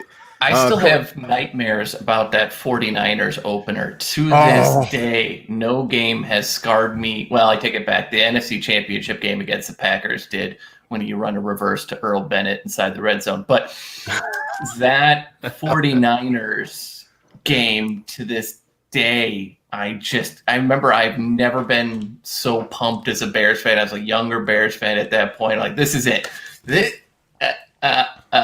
I'm not gonna watch anymore. That was my first start, man. I was freaking scared too. I'm going against Brian Young, and I'm just I just moved to guard. I've never played guard ever. I was at tackle, and I was competing against Aaron Gibson.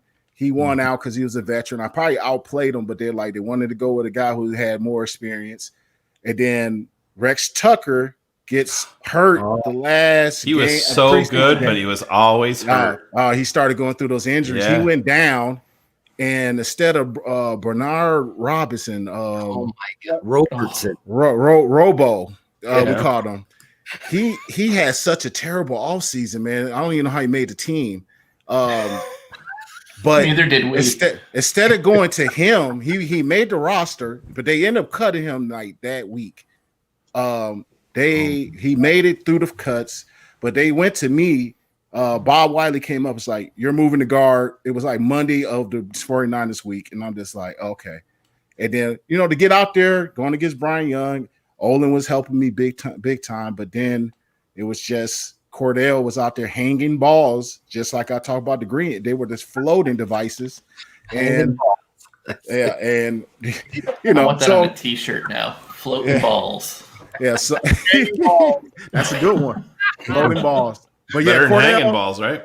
Cordell, no. So you want me to say no, yes, or nay, and nay to Cordell? Yeah. All right. Real quick, because I know Sean Sierra, he's got to leave us in about 11 minutes. So I want to keep him real quick. You have a quarterback, Shane? Throw it at him. Oh, so we're talking. Jesus, there's been so many. Were you there? Well, did you play with Orton? Yep. That was his rookie year? Yeah. 05? Oh Yep. my God. The players seem to love him. Oh yeah, he was good. He was a wild dude. He was wild dude. He loved his Jack Daniels. I know that. Oh yeah, I remember he asked to stay at my house, and I had like he's down. I said, dude, he's like, can I crash at your house? I said, man, my daughter's, I was living downtown. I had like a 2-bedroom. I said, dude, like you're gonna have to go over to Gandy's house or somebody. Like, you can't come Mike over. Gandy. Forgot about Mike. Oh, that's my boy. Yeah. Dude, I thought he had so much more, and they let him go to fucking Arizona, and then they just threw him away, man. He was so talented. I don't know what they were doing. Gandy he was a starter on the Arizona Super Bowl team. Right. He was a versatile dude, man. Pretty good player, man. Real Shawn, I heard you say one name. You want to throw that out there, Adam? Who did I say? Moses Moreno. No, that was 98. That was before. It was about Craig Krenzel. Yeah. Oh yeah, Craig. Yeah, yep. He had that bomb against the Niners to Berrien. Craig Krenzel, that one game. I always remember that one down the left sideline. One, right? Yeah, I think so. Smart dude. Yeah. I mean, so this is what you can expect out of Craig Krenzel. I mean, he came out of Ohio State, basically handed the ball off to your boy, 13. Claret. Claret. I mean, that's all he did. Yeah. Made a couple key throws, but he was, just a super intelligent guy, but it just was, it was tough sledding that year. Alex Acevedo, our swag man. He is going to be sending you and Shawn some swag, some TTNL swag. He has your autograph from Bears training camp. He was down in Bourbonnais. He was down there. Lives in Bourbonnais, like right there. I think it's like the outside of Bourbonnais. Yeah. So he met you down there. I used to take the time to sign all the autographs I could because I didn't know when I was going to get cut. So I was like, might as well take all this in. When Urlacher and them just beaming by, I'm like, I'm going to live in the moment. They're calling my name. I'm going over here to sign all these autographs. 100. We got Shawn, the Superback Sierra, and our boy Big Steve. Well, Phil, real quick before we move off, so you were there when they drafted Rex then. Yeah. So don't you feel like he lost a lot of what made him? I mean, he wasn't the biggest guy, but he was sneaky in the pocket, just with little movements. But that all changed when he got hurt. He got hurt twice, actually. Yeah. I think he started to see ghosts. I think he wasn't real mobile, but I think he lost even a little bit more of that mobility. But speak on Rex. Yeah, I'll tell you about the 2 injuries. I was there for the 2 injuries. The first one was when he came in as a rookie. Yeah. I think he either replaced, since we had Cordell bench for Chris Chandler. Chandler was that year, wasn't it? Yeah. Then I don't know who he replaced, but those two were in front of him, and they were kind of exchanging between those two, Cordell and Chris. And then finally they gave Rex the shot, and Rex came in looking good, like, okay, this is our future. And against Kansas City, he got sacked or something. He broke his wrist. I forget. It was a non-throwing wrist. I think it was the non-throwing wrist. And then the second injury, I think it's the one that really was the key, was in Minnesota, and he was balling that game. We were really feeling. I think he scored a touchdown on the play he got hurt, didn't he? Yeah, I think it was a scramble. I think it was a scramble. Yeah, I think it was just a freak accident. And after that, man, it was just. I mean, the future was really. He had a lot of pop in that ball, man, and obviously, Rex's career is kind of one of those things, the judge up and down, but there were some injuries there that probably had some factors in preventing him to really hitting his ceiling. You talked to Claudio, our producer, who's not here tonight. Those of you checking in, his daughter had brain surgery, to fix a serious issue today. She's okay. They're going home, but he is the biggest Rex Grossman fan on the planet. So he's going to be listening to this show probably tomorrow and be like, damn, I was on it. I wanted to ask you about him. But anyway, I know Shawn's got to go in a few minutes. Shawn, I wanted to do bear up, bear down, but I don't want to keep you. So before we'll let you go, I want to get your prediction, though, before you leave, because we have a segment, bold prediction, at the end of the show. But I wanted to get you on the record here before you bounce. What do you think this weekend? What's your prediction? Bears versus Saints, wild card weekend. You mean to put the Clubber Lang video up when he says pain? Is that what you need, Sean? Yes. Prediction? Pain. And that's what we need to do. I don't think anyone's nasty enough on this Bears defense to do that. So since I don't feel anybody has enough dog in them to really go after and take out Drew Brees, and I don't mean it in a negative way. I coached it. I coached it. I played this way. I would never cheap shot people. But if you could get somebody out in the game through the rules of the game, you get them out. And there's no dogs on this defense. And I'm talking even Khalil Mack, because Khalil Mack's got to do more. There's stuff you can do. Like when they're holding you, there's stuff you can do to put under the pile that the ref doesn't see, and that you can get at somebody where they like, all right, stop it. You stop holding me, and I'm going to stop doing this. So since no one's there, I just don't trust it. I see unfortunately, I see the Saints moving on. They're marching on to the next round of the playoffs. I just don't think the Bears have. I don't think they have the cojones. They don't have the dogs. They don't got it in them. They don't got that killer instinct in them. And I see, it'd probably be 30 to 17 is what I'm thinking. 17. Yeah.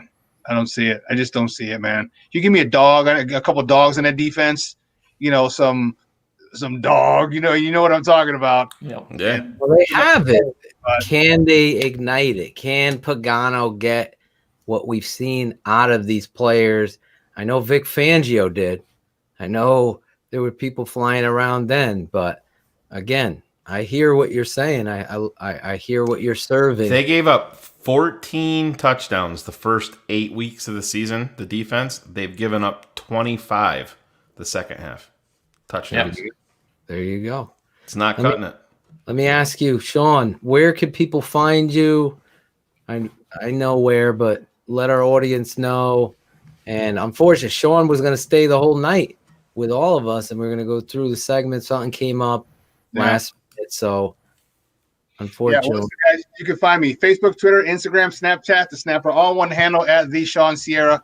You can find me Monday, Wednesday, Friday, 9 a.m. to noon Central Standard Time. Shawn and Maya in the morning on SportsZone Chicago. Do us a favor. Follow us on Facebook, SportsZone Chicago, on Twitter, SportsZone Shy, on Instagram, SportsZone Chicago. Download the app. Okay, we have an app. You can get it on iTunes, Google Play, Amazon, wherever you get your apps from. SportsZone Chicago. Download it. We have tons of podcasts on there. And Shawn and Maya's are all podcasted there as well. They're archived there, so you can check me out anytime you want. Please download the app. SportsZone Chicago is the name of the app. SportsZone Chicago is the name of the app. SportsZone Chicago is the name of the app. And Shawn is also available to talk very early in the morning if you call him too, right, Shawn? Yes, especially with the butt dial as well. Early in the morning. On my way to CrossFit between 4:15 and 4:45. You want to catch me? I'm there driving to CrossFit. We're good, Papa. Which I'll be tomorrow morning. It shows how good of a man he is. Though he called me back to make sure everything was cool. So. Everything okay, Shane? What's up? Bro. I was like, oh, okay. Shawn is a great follow, a great person, and knows the game, loves the Bears. Am I going to be on this Friday with you? Are we doing it? We're doing it well. There you go. Like LL Cool J. You got it. I knew you'd catch on. I knew you'd get it. Dr. Dre had an aneurysm. Yeah, dude, crazy. He's doing better, is what we hear. That's what I heard too. So, shout out to Dr. Dre. Hope he makes it. Hope he had a prenup because, he's a very, you know what? Yeah. He's a wealthy man.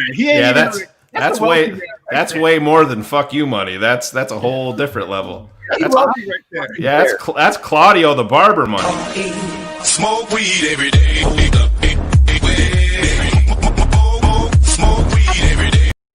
Tell him, Claude. Claudia. All right, Shawn, thank you so much for jumping on, getting you guys ready for Bears, Saints, and looking back at the Packers. That's what we love about the hump day. I know Cars things about the hump day. He's working on child number 3. Shane, good God, no. New Shawn. Shane's having a baby girl. Yeah. Wait, congrats, man. Congrats. Yeah, it's gonna be a little bit. Yeah, got to wait till June, but yeah, it's excited. Did the boy thing? Got a 9-year-old son, and now we're gonna test out the little girl. So I'm getting too old, but So I'm hearing you'll probably be wrapped around her finger before she even comes. Oh yeah. Well, see, I grew up in a house full of women, so I know my place. I know I'm just here with a debit card to smile and say, "Absolutely, baby, you go have fun, and Daddy will take care of it." So I know how it goes.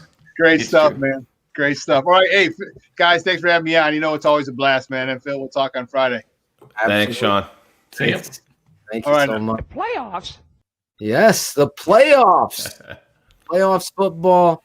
Our first segment. It's been a night, man. We've been rolling, talking ball tonight. You love the Chicago Bears. You love to keep it 100. Even players watch our show and reach out to us and let us know what we're doing and maybe what we're doing wrong. They argue.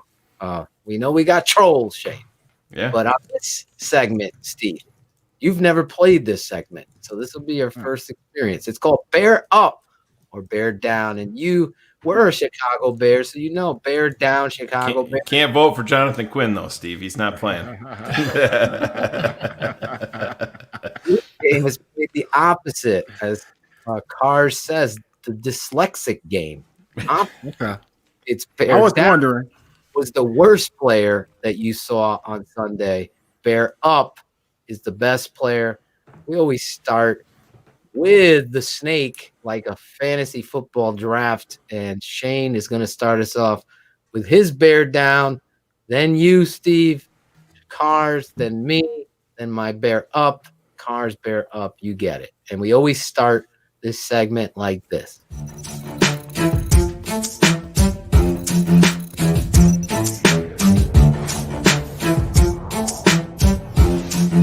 Phil Ottochian, Shayne Marsaw, the Tape Never Lies Network.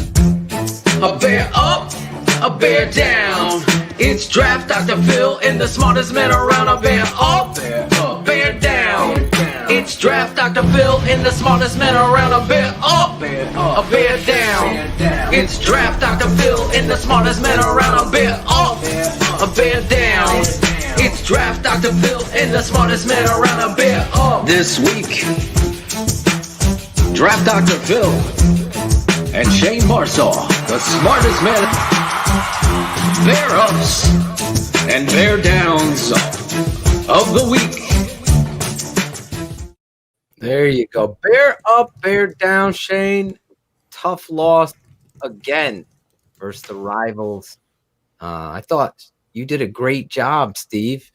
Not blowing smoke, saying it felt like it got blown out, but you were actually in the game. That's the crazy thing. So, yeah, Shane, when we talked about the dash pass, or Steve called it the waggle, you're in striking distance right there. You could have taken the lead. I mean, hey, who knows? Maybe those dropped interceptions that we're going to talk about, those maybe you get a little bit of confidence and you're gonna pick that off. But I'm not gonna talk about a guy that dropped one, but I'm gonna talk about a guy in the secondary, and it's Duke Shelley's got to be better. You know, Buster has been out. Buster hasn't been when he was in there. I mean, he was clearly a target before when he was healthy, but you know, Duke Shelley being surrounded by these guys, and I understand that you got Jalen Johnson out, but he's got to be better, because if for whatever reason you do make a run in the playoffs, I mean, you're going from Drew Brees to Aaron Rodgers. I mean, Russell Wilson. You got Tom Brady. Listen, it's not getting any easier. So when you have the opportunity to take the ball away, I mean, I'm not going to mention the other guy because maybe somebody will use it as their bear down. But when you're a struggling team, when you're trying to win a football game, Steve, you're a player. You know, man. You're an offensive lineman watching the defense. You see a guy even a young player making a big turnover, picking a ball off like that. It gives you fucking confidence as an offensive lineman. You want to go out there and you want to smack somebody. You want to, all right, now we're going to go do our part. It spreads like wildfire. And we've just seen that way too much. And Duke Shelley just has not been good enough. And he's a kid that I liked. You know, I think he had a little bit of that confidence, but he's got to be better. So Duke Shelley, you're my bear down this week. That's what you got to do, Steve. At the end, you got to remember to say the player. It took Cars 4 weeks to get this right. No, it took me closer to 12. Thanks for giving me too much credit, but way closer to 12. Like the dash pass for Cars. It was like, it's just, Yep. I can't get enough of doing it wrong. Absolutely. Duke Shelley on that one play where Robert Quinn battled through. It's the touchdown. Aaron Rodgers is about to get sacked. Duke is just standing there flat-footed in the end zone. Yeah. Just allow the guy to come to you and know where he's going and run with him. And then he starts to jog. But Phil, he's seeing that from guys that are making 20 times the amount of money that he is as a 6th rounder. He's seeing Eddie Jackson do that. He's seeing Akeem Hicks stand there and do it. And that's that shit. We're talking about the Bears from the top down, how the shit filters down with ownership all the way down. It's the same type of thing when you see these big money players. You remember when the Bears got Khalil Mack and they're like, he's the hardest working guy on your team and he's got the biggest contract and that matters. Well, it's also true. When you see guys loafing and the head coach or the defensive coordinator's not going to hold them accountable, or you see a guy throwing fucking punches in a ridiculous way and Javon Wims, and then, oh, you're lucky you're on the roster, but here, we're going to give you some fucking playing time because of it. There's zero accountability. So he sees that. Other guys can do it, and he's doing it too. Real quick, Steve, I want you to talk on that real quick. You played for this organization. You played for some head coaches, obviously, or one head coach. How was that handled in the locker room when someone was loafing or they weren't giving their best? Obviously, you talked about Olin fucking handled that shit, but how was it handled by the administration or the coaching staff? Was it handled in front of everyone? I could just remember, offensively, on our side, it was one man that used to just do it. I mean, that was Olin. But I could tell you when on the defensive side, I can remember one time defense had a bad outing, bad practice, something. I forget what the scenario was. Was it training camp? But I just remember Chico in their meeting, and I could walk past their meeting. We were already broke our offensive meeting group up. We're heading into our individual rooms. Ron Defense Rivera, is Chico, Ron Rivera. And I walked past his defensive meeting room. They were still in their meeting, and on that side of the ball, that's where we had all the big time guys, right? Urlachers, the Briggs, the Peanut Tillmans, the Mike Browns, and Alex Browns. Like it is now. It's always been that way in Chicago. It's always been always. But he was riding those guys. Mm-hmm. He was riding. I said, "Whoa," you know what I mean? I never heard him. He just had that presence always. But I never heard him reel into those guys, and he's probably done it before. It just so happened I walked past their room when it was happening, and we had those type of personalities during those times. I don't know who as a player would address things. I'm sure Urlacher would say some things. I just wasn't in their meetings when they would split those rooms up. You never knew exactly how things went down. But I got a glimpse when I heard Chico. He had a strong defensive coordinator person. Obviously, he's a head coach now and has had tons of success as a head coach. You just got to have those type of guys and the coaches to be able to demand that respect. And you got to have it in the locker room. On my side of the ball, it was Olin. That was the guy, that took care of us. But if he's seen it out of Bobby Wade, or he had no problem going up to those guys and getting right up, getting those guys. That dude tried to wear white. So we wear predominantly black shoes, and Bobby Wade tried to go all white, and Olin was like, "You better fucking ball out, or we can fucking take those fucking things off." And those things came off, and he was right in some black shoes. Like, yeah, I don't know if I'm on ball, so yeah, it was just those little things. We had Olin on here, and Olin said that part of his thing was he would address it on the practice field to kick off practice. He would get real loud and make the issues known right there in front of fucking. He's like, I made sure everybody knew. Oh yeah, he made things real uncomfortable, man. And I also got to say, Mike Brown, he was another guy that his voice would ring across, and he would call out some stuff because him and Olin used to go chirping back and forth across the field. And I'm sure he's a guy who would take some command in there. He just had that strong personality as well. So now back to this. You're bear down. You love this team. You love the rival. You watch the game. You don't even hide your compassion and passion for the Chicago Bears. I love that about you. This weekend, who was your bear down in this game? It got to be a player or coach. What does that have to be? It's your rule. Oh man, no rules just right with Steve. All right, now here we go. I gotta chop it up because it was like, I'm gonna give a bear down for Jimmy Graham on that one play. You're a veteran in this league, and then everybody wants to know how I know he messed up. The one thing I could tell you, his body language. He's had his hands up in the air after, if you didn't notice that. So that let me know, like, oh, what did he, that was it. He knew he blew that, the assignment.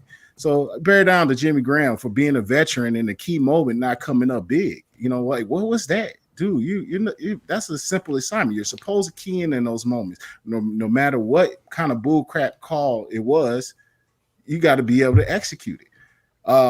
Eddie Jackson, your physicality is just awful, man. Where have you been at? You get on social media, you do a lot of talking and leadership quotes, and Olin called his butt out. I forget exactly what Olin said about him, but he's like, I'm getting sick of this guy talking. I think Olin was on 670. Really? And said something about Eddie Jackson running his mouth, or it's on Twitter. It was on Twitter, and they quoted him on Twitter through 670. And I look at him. He's just getting. I know that might not be his skill set to be physical. It's just the dude is not making any plays, and he's just one of those guys right now. Is just running his mouth and trying to be a leader, but you got to back that leadership off on the field. I would be quiet until I start making some goddamn plays. And then I want to get another bear down. I'm going Chuck Pagano. Yeah, I mean, why would you send? You got Danny Trevathan. You're going to go A-gap, fake the A-gap blitz, and you got the dude, the hyphenated guy. Who's leading the league in yards per average? Valdez-Scantling. And you expect him to cover him, and you're gonna send him on a fake A gap. And then so he jabs and has to cover. And Danny Trevathan was hauling ass, to get to that.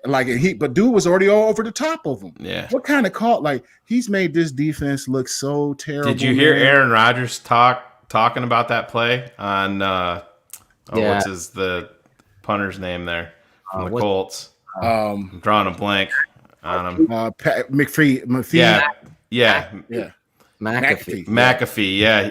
He's like, he goes, he said that he heard Danny and Robert Quinn talking, and he goes, I could tell. He's like, I just heard them going back and forth, and he's like, they're not on the same page there. So he said he intentionally took the play clock down all the way. I want to talk about the play clock, so don't forget. I don't want to get off topic. Steve's breaking rules, making cars nervous. I'm done. That's it. No more people. Steve's doing Phil's top fives in the draft. We do top fives, and Phil's got, all right, now my 5B is a little better than my 5C and my 5D, but I don't want to miss the rankings. I got to cheat the system a little bit, but yes, I saw that thing. We're going to talk about the play clock, so please don't.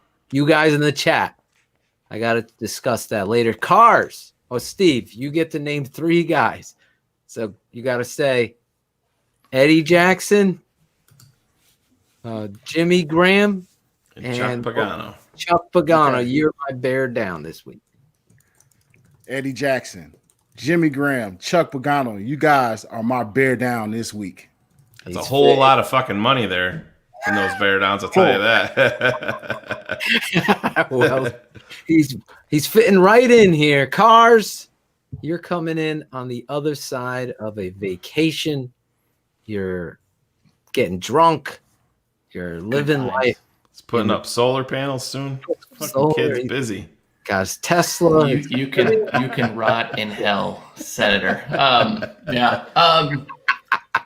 Steve took it, so since we're breaking rules, I'm just going with it.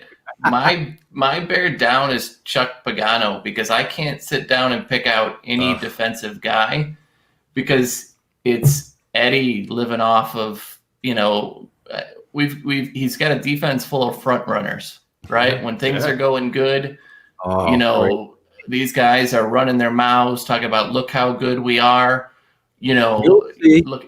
Keep up that same. What do they say? Yeah, keep up that same energy when we come back around. I'm keeping up the same energy. You know, Khalil Mack is nothing. I've seen Akeem Hicks this year. He's been doing a lot more talking, a lot more everything. He hasn't been there. I think, you know, from all of these guys, the only guy that actually there's two. Trevathan can't do it, you know, as frequently as he wants, and Kyle Fuller is going to bring it on every single play because that's who he is. But the rest of these guys, he hasn't had Fuller hasn't, and I'm not. Listen, hasn't been targeted. They mentioned this. Adam Hogue mentioned this too when I was listening to that podcast that I was talking about earlier. Fuller has not had a pass defense in the last 6 games. Not one. Well, zero. How many opportunities has he had? No. That's what I'm saying. He hasn't been targeted, but it's still. I mean, at some point, you think you're going to fall into one at some point. One real quick thing to back up Cars' point on this. Yeah. He's the only one on there fucking popping pads. Absolutely. Wait do you see on the Tape Never Lie? I saw someone ask. The Tape Never Lies is out if you're a patron. That is up on our patron channel, www.thetapeneverlies.com. If you're a patron, I break down the tape. Little shameless plug here, Cars. Go over there, sign up for the patron channel. That breaks down defense and offense. We teach, we explain. This week, I couldn't do any fun stuff, Steve. I couldn't put the whistles and the comedy in. I was just so infuriated for what Cars and you are talking about with Pagano. And then Nagy on top is like fucking friendly Sunday of fucking tears. I mean, it's what Kyle we see. Fuller on the tape. It's the one guy. Yeah. One guy that's playing football fundamentally and physically out there. This is important, Phil. We talked about it a little bit. I know Cars knows, and Steve, you might too. Fuller's cap number heading into this offseason, he signed the original deal with Green Bay. Yeah. Mm-hmm. And then Chicago matched the offer, and Green Bay was smart because they looked ahead and they said, all right, this is going to be what would be Trubisky's fifth year option. A lot of teams don't want to deal with that. So if the guy warrants it, then they extend him. So they wanted to make sure Fuller had a big number in 2021 to eat into some of the Bears' cap space if they had to extend Mitch Trubisky. So Fuller's number in 21 is going to be $14 million. And that's, the Bears don't have a lot of room to work with in the cap. And I know the cap is fluid and they can cut. Akeem Hicks is going to be a guy that they're going to be looking at. And he's gone. Right, wrong, or indifferent. $10 million. Cars, you're saying he's gone. Yeah, I mean, if you look back, right, the way this team is constructed cap-wise, right, they expected kind of a ball control offense to score some points, but 60% of the cap is tied up in this being a defense, right? Like, they were expecting an all-world defense, and they're they went out to go buy a BMW, and they got a Yugo from 1983 and somewhere over in the middle in the Eastern Europe. I mean, the way that you have to look at it too is you have a guy like Bilal that's stepped up and that's showing signs that it's going to be a long-term starter as long as he's healthy. So you have to reinvest in him. Yeah, that's what. So they're gonna. Hey, listen. We have left? What'd that? What'd you say? Bilal Nichols. How many? He's still under his rookie deal. Well, he's going to be heading into He's going to be heading into year 4. So and that's year next year, and then his contract's up. Right, but a lot of those guys, that's the thing. That's when you do it. You're heading it like Roquan's going to get obviously the 5th-year option, so that's going to extend him. Out of the way because the chat is getting confused. Roquan got injured this game. Yeah. Obviously, Roquan is playing his ass off every week. We're not saying that. We're talking about this game. Roquan left. Josh Woods came in. It's a huge drop off on the tape from those two players. So, Thunder Girl and others, I see you guys. Yes, Roquan Smith is playing his ass off too. We're just talking about this game. He's out. The only guy that was playing. You're all caught up now. Just to bring this back around and put a bow on it, what I was alluding to with Fuller with that 14 million number, you have to reduce that, and the best way that they can do that with him is to extend him. Because Steve, you've played the NFL game, you've seen Kyle Fuller.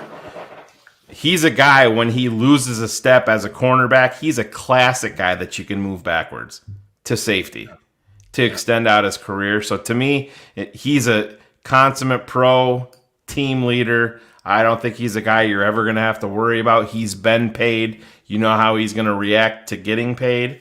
So he's a guy. And talking shit on Twitter. He's in the film and then putting it on Sundays down. So you have to extend him, but the 10 mil with Akeem Hicks is going to be. I tend to agree. I'm a year too early guy rather than a year too late, and I think that as much as I love Akeem, I think that's going to be the tough one that everybody's thinking about.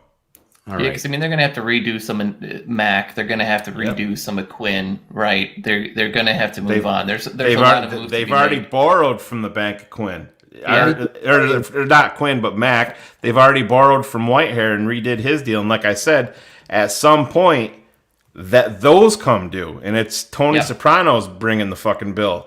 The more you push this down. So do we still have that video of the blog? I think we took that down. I'll use that to break some news, but I'll just break it for you now, and I'll be a source. According to sources, I know the cap will go up very soon after this whole thing goes out, because the NFL is going to redo their television deal, and that's where the big time money is. So I've never worried about the cap. When you have talent, you push that money forward like you're playing the credit card game. That's how football is. But you push it forward if you have something. There's nothing on offense right now that you've got. So you can't push it. Phil, you can't put future years in peril to push money back to keep Akeem Hicks at the expense of somebody like Bilal Nichols. You have Roy Robertson Harris is another one that's going to be out there. Is Roy Rob, Mario Edwards, Bilal Nichols that can replace Akeem Hicks in mind with this kind of effort? He's standing up. Anyway, I don't want to get into the technicalities of it. Yeah, we have an off season for that. A whole off season that we're going to be covering this team, the free agency. Big Steve's going to be on the show with us. It's going to be so much fun that we continue to bring. There's no other fucking show. They could try to imitate this, but really, you can't do it. So end it there, Cars. Who's your bear down? The overpaid Chuck Pagano is my bear down. There you go. Bear down, Chuck Pagano. So Big Steve and you, step for step here. For me, it's very simple. Biggest game. You guys knocked a lot of them out of the park. You didn't take my guy. This infuriated me. Effort against the Packers shouldn't be something you have to question. It shouldn't be. But when you watch this, and I always will say this, and a lot of people have been quoting it and then returning it as if I don't know it. I'm the one who says it all the time. The team is a reflection of the head coach. Allen Robinson out there walking around, not giving a shit when he doesn't have his number called is inexcusable. And I break this down for you on The Tape Never Lies. And, this guy's got a guy hurt by not giving a little bit extra. Just be a part of the game. Let me tell you something. I wasn't the best. I'll never say I was. I played the game with everything I got. That's what I did. If I ever walked on the fucking football field and didn't finish a stalk block, Steve, come on. My coach would pull me out of the game. When we get to the point where we're too big, too good for everybody else in the team, we got issues. There's no I in team. We hear that all the time, right? Watch when he walks, and Darnell Mooney is doing Darnell Mooney things. I mean, I can't explain it, but there's something special about that kid's ability to be a snake. That's what I'm going to start calling him. Darnell the Snake Mooney, because he slithers out of tackles, makes people miss. He is 165 pounds, and he plays like he's 220 pounds. If anybody had that heart, you'd think of Rudy, the story Rudy, the movie used to get me emotional. That's how Mooney plays. And if Allen Robinson would have just given his teammate an extra, again, the guy's a talented fucking receiver. No questioning that. I'm just questioning effort. And listen, you got a head coach that's an offensive guru and all this other stuff, a wide receiver coach jumping up and down on the sidelines. Hold people accountable. Allen Robinson, you are my bear down this week. I hope you go to New Orleans and play like a team player should play. You want that money? You get that by being a teammate. That I felt like I was, what's his name on HBO, Bill Maher's, giving my final word for a second there. Anyway, bear up. We play this, Shane. You got it. I love you for this. Here's our bear up. Bear up, a bear down. That's a bear, small bear up, a bear down. That's the other Claudio's daughter. Other Claudio's daughter, Steve. She knows our song. It sticks in her head. Bear up, bear down. I wish I remembered her name. I suck at that. But I'm way to ruin the moment, Phil. Way to ruin the moment. I'm keeping it real. I'm terrible sometimes with names. But anyway, my bear up this week goes to the guy I was just talking about, Darnell Mooney. Listen, I know he caught short passes, long pass, whatever.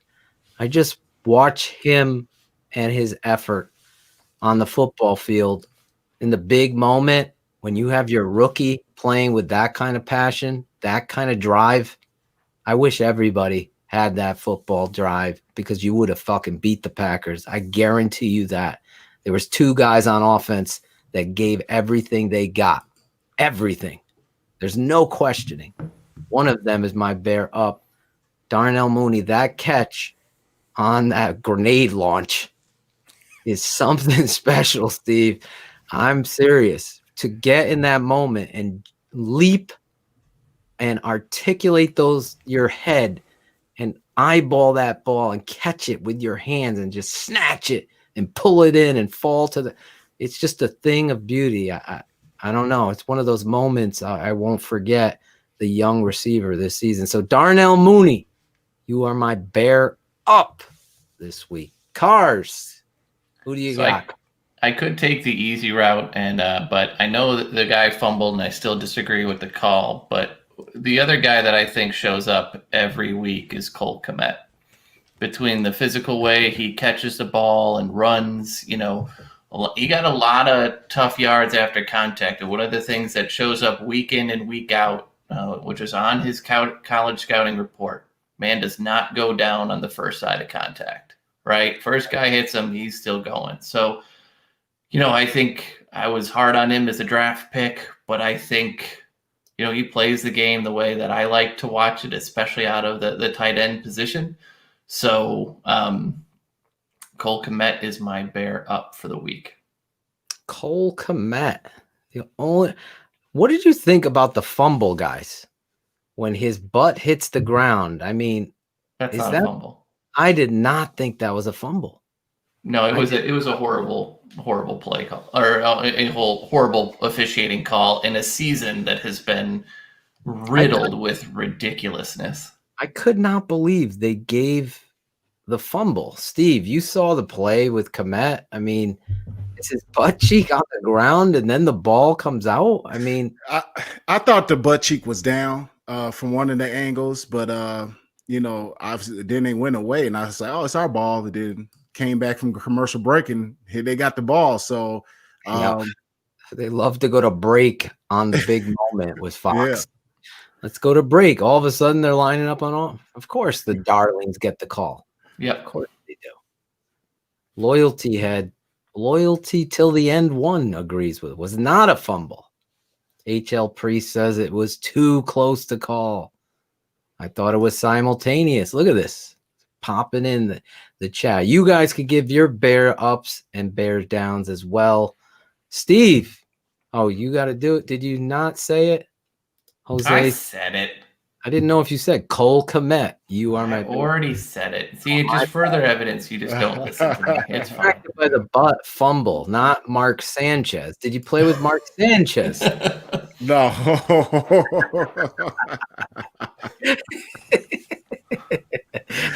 at the laugh I got out of you. I love it. Steve, you went the negative side. You dropped 3 dimes on us. Shane, I'm catching you up. Cars pick Cole Kmet, his bear up. Yeah, I heard him. Okay, Steve, who do you got? Okay. You guys picked up some good bear ups that I really liked. I'm going to change up the game for y'all. I'm going to change up y'all whole show. I'm going to go bear up with Jimmy Graham. Now this point. We were about to riot, buddy. It was about to go down. No, that's Jimmy's missing block. No. I'm gonna go. I mean, you guys. I like Mooney. I just love the kid, his effort. It goes to show you just talk about that real quick. You got that guy, Devontae, who just won the Heisman from Alabama. Devontae these slender receivers, man. There's something else. They kind of both of them are stick figures, but they, man, he kind of reminds me of those two. Look kind of familiar. Just how they just snake. When you said snake, how he just snakes through tackles. So I think we really got something special in that guy. But my bear up, I'm gonna go with your boy number 32, man. It wasn't his best game, but he keeps grinding. Number 32, David Montgomery. He just, man, finally he's getting to show his even though in his not his best game, still got you 69 yards carrying the ball, got you a touchdown. He's a guy who can just, even not on his good days, he still is going to be productive. All you got to do is get a hat on hat. Let's get up to the second level, which this team is doing a little bit better at doing it. If they can stop going back and blocking back on outside and inside zones, if we can start climbing up and taking a step play side, we're going to really have something good. Let's do it. But 32, he's my bear up. We got a great future in those. If you want to really look at a bright spot to be something we can be happy as Bear fans, Moody and 32 and Cole Kmet, those are some good cornerstones to build off of. And then James Daniels, let's not forget about him when we get him back. And let's build off of those guys. But let's let somebody else make the picks. Like, let's get a new guy, come in. Peyton Manning to somebody. Get Peyton Manning to do the president's ops or something. Do something crazy. We're not going to do that, though. So, but my bear up to go back is David Montgomery. There you go. Were you like me? Did you lose all your breath and your heart go out of your chest when he got hurt? It looked bad there. Oh, it did look bad, man. Yeah. Shane had him done for the year. He texted me. I saw that, dude. I mean, you aren't a doctor like I am. Yeah. That was scary. That was scary. I didn't care about is he available for the Saints game? I'm like, no, I want him not to be rehabbing all off season and missing part of training camp. And let's let the kid be healthy so we can just get him better and better. Absolutely. It's something so special. Just 3 minutes on this, Shane, because we have Peter Bukowski on here, who's a Packer. Locked On Packers. It's a Packers douchebag, I think. Is what you're looking for. Yeah. And he's sitting there trying to tell me about the running game and what it means, and really doesn't mean anything. It's proven it's a passing league, and he's throwing numbers at me, and I'm like, it's pretty easy when you have a Hall of Famer at quarterback in Green Bay for the last 30 years, but So then we start talking about David Montgomery, and I'm, poeticizing him as what he is. I mean, there's no narratives. What I see is what I saw in him in college. Every defensive coordinator went up against Iowa State and said, we got to stop 32. And they couldn't do it because he plays the game on a different level when it comes to physicality, balance, and short area quickness. It's something you just can't teach. It's like Mooney, like you said, the snake. The ability to get out of tackles and stuff like that is unbelievable. This kid, I bought my son his jersey. Thank you, Sandman, for helping out with that. My son loves him, and not a better, I grew up with Walter Payton. That was my idol. To look at, and I'm not saying David Montgomery's Walter Payton. I'm just saying the work ethic and the drive and the ability to break tackles and play every down like it's your last. This guy is somebody to help your children understand the game of football. There was a great article real quick that someone shared with me that's a patron about fathers and sons and watching football. Yeah. And it was the truest thing. It's like, that's where you bond. Do you have any sons, Steve? No, I just got a daughter. Okay. So you and Cars are in that boat, me and Shane. There is something special, even if a daughter too. It's not just, but it's your children watching the game of football. That's where you bond. And there's been nothing. My son is going to be 7 years old on January 28th. I have twins. One loves the game, like lives it. And you've seen him, Steve. You come throwing the ball up, running under all night. He's doing it tonight with the Nerf ball. Watching David Montgomery has helped that kid understand the game, and there's no higher compliment you can give a player. So great choice. Sorry, Shane. Who's your bear up, Shane, to end the segment?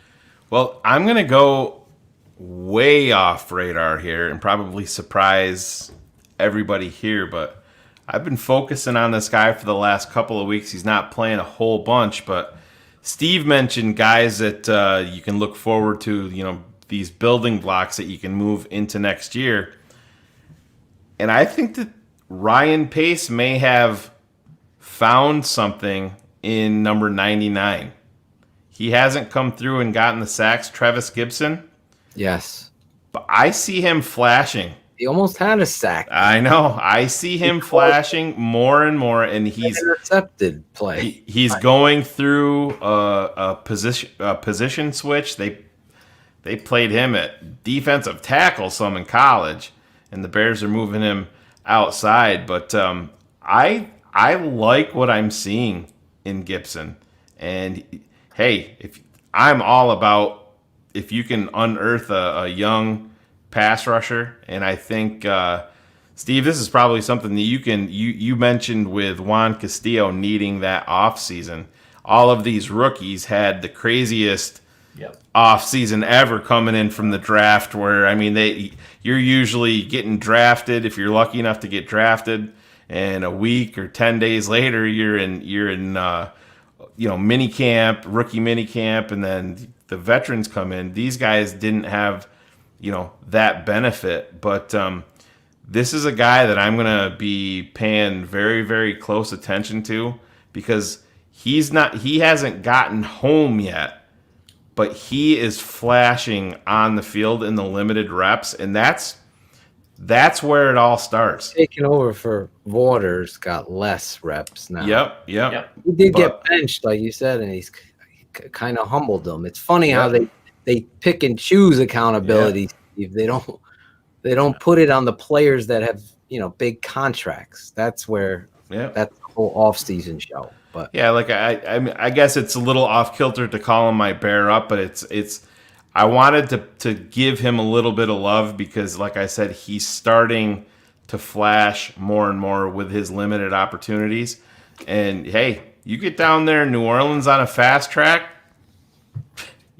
he might not be close. He might fold Drew Brees in half and break that 12th rib. You don't know. You get these guys, because Khalil Mack's getting a lot of attention.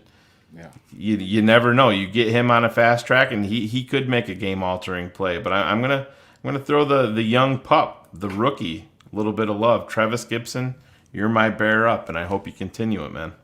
Looking forward to the day that Pace lets him show flashes and then lets him walk, just like we did Nick Kwiatkowski, right? Giving up an extra draft pick to go get the guy and then go let him walk for nothing. I'm looking forward to it. I don't give a fuck that he smokes weed. They all smoke weed. Smoke weed every day. Of course. Little shout out to Claudio the barber. You guys are great in the chat. Yes, moms and grandmoms, those stories, you're going to have to come on the show this offseason and share how you learned and grew into loving the game. That's a whole nother show we should do this offseason here on Keeping It 100. I find that interesting, people's stories on how they learned and loved the game, especially if you've never played the game. Those, to me, are really something special. For me, it was my dad, obviously, and then Walter Payton. And that's how you bond. That's how you do it. This weekend, the Chicago Bears are going to face the New Orleans Saints. Before we get into, we don't have any tweets this week. No, and skipping tweets. We don't have cut it out this week because Claudio's not here. Smoke weed every day.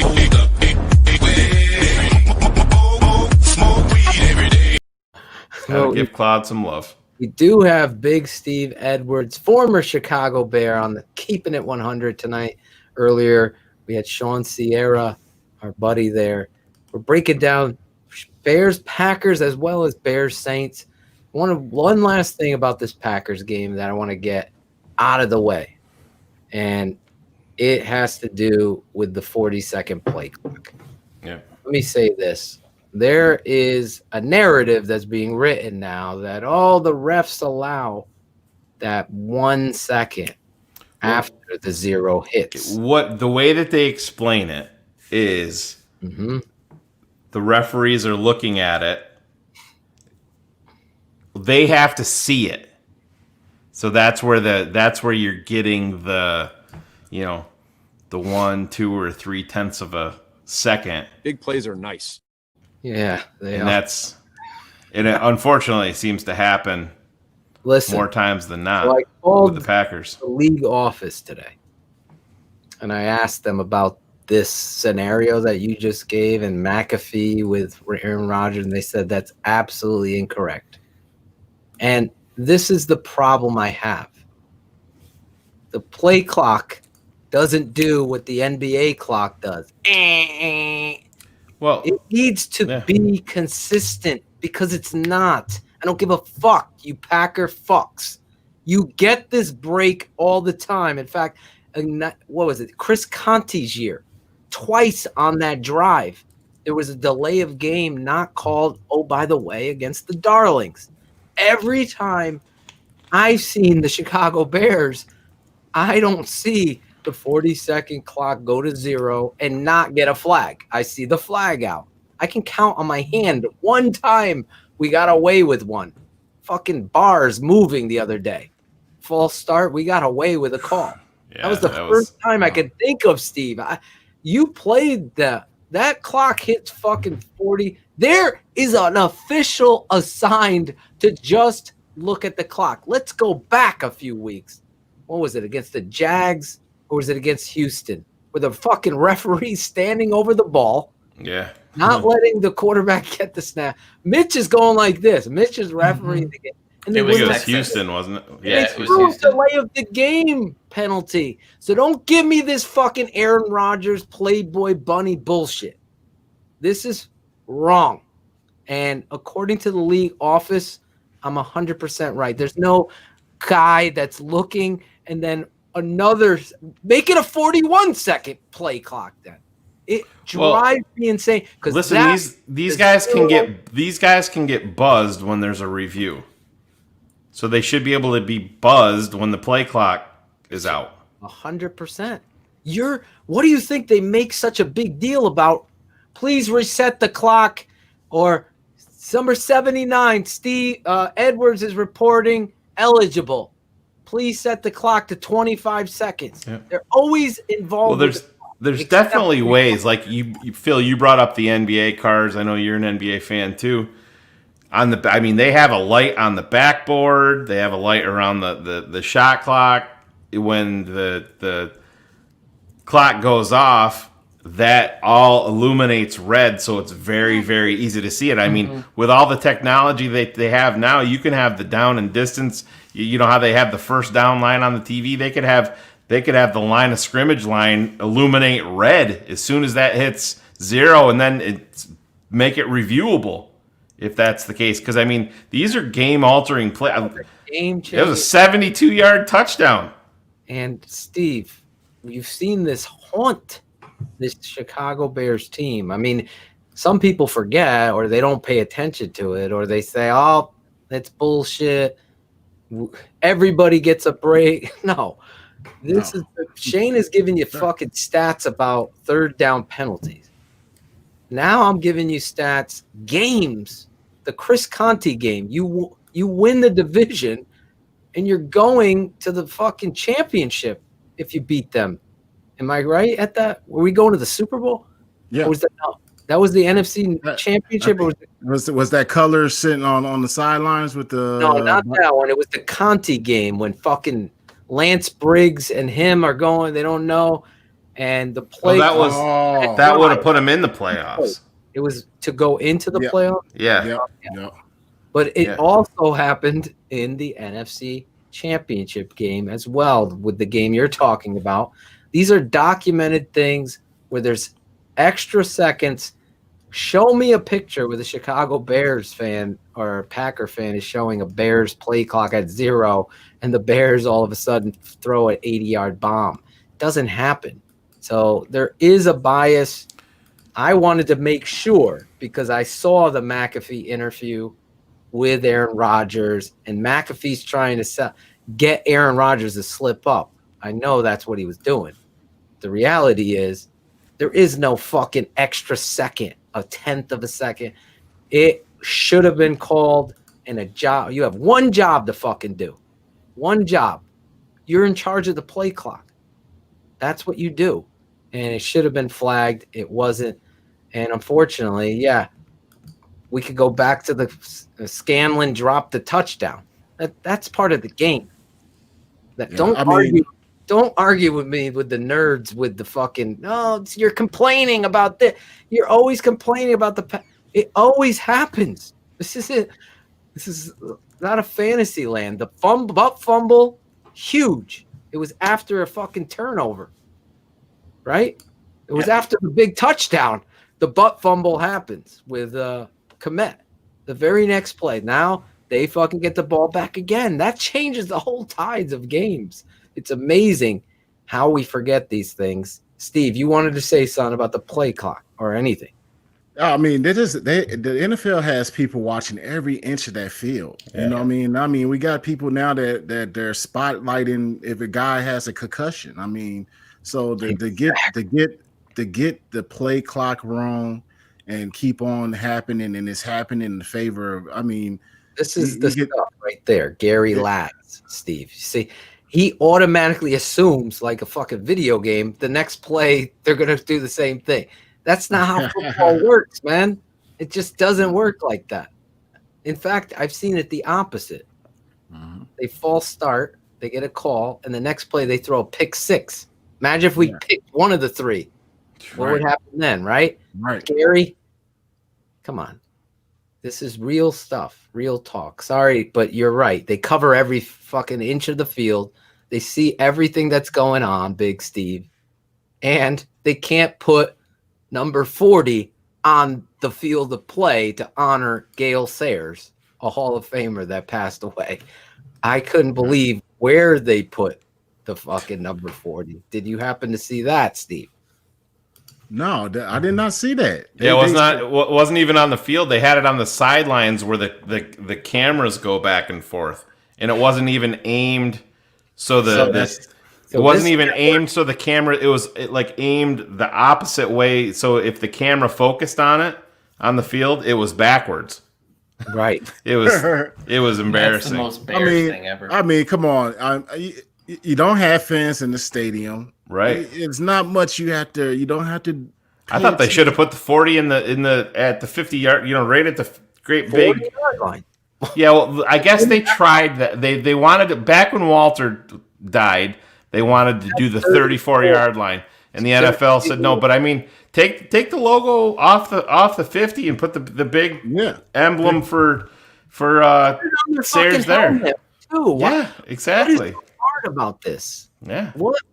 It is embarrassing, Steve. You didn't see it because the broadcast didn't even fucking put it on.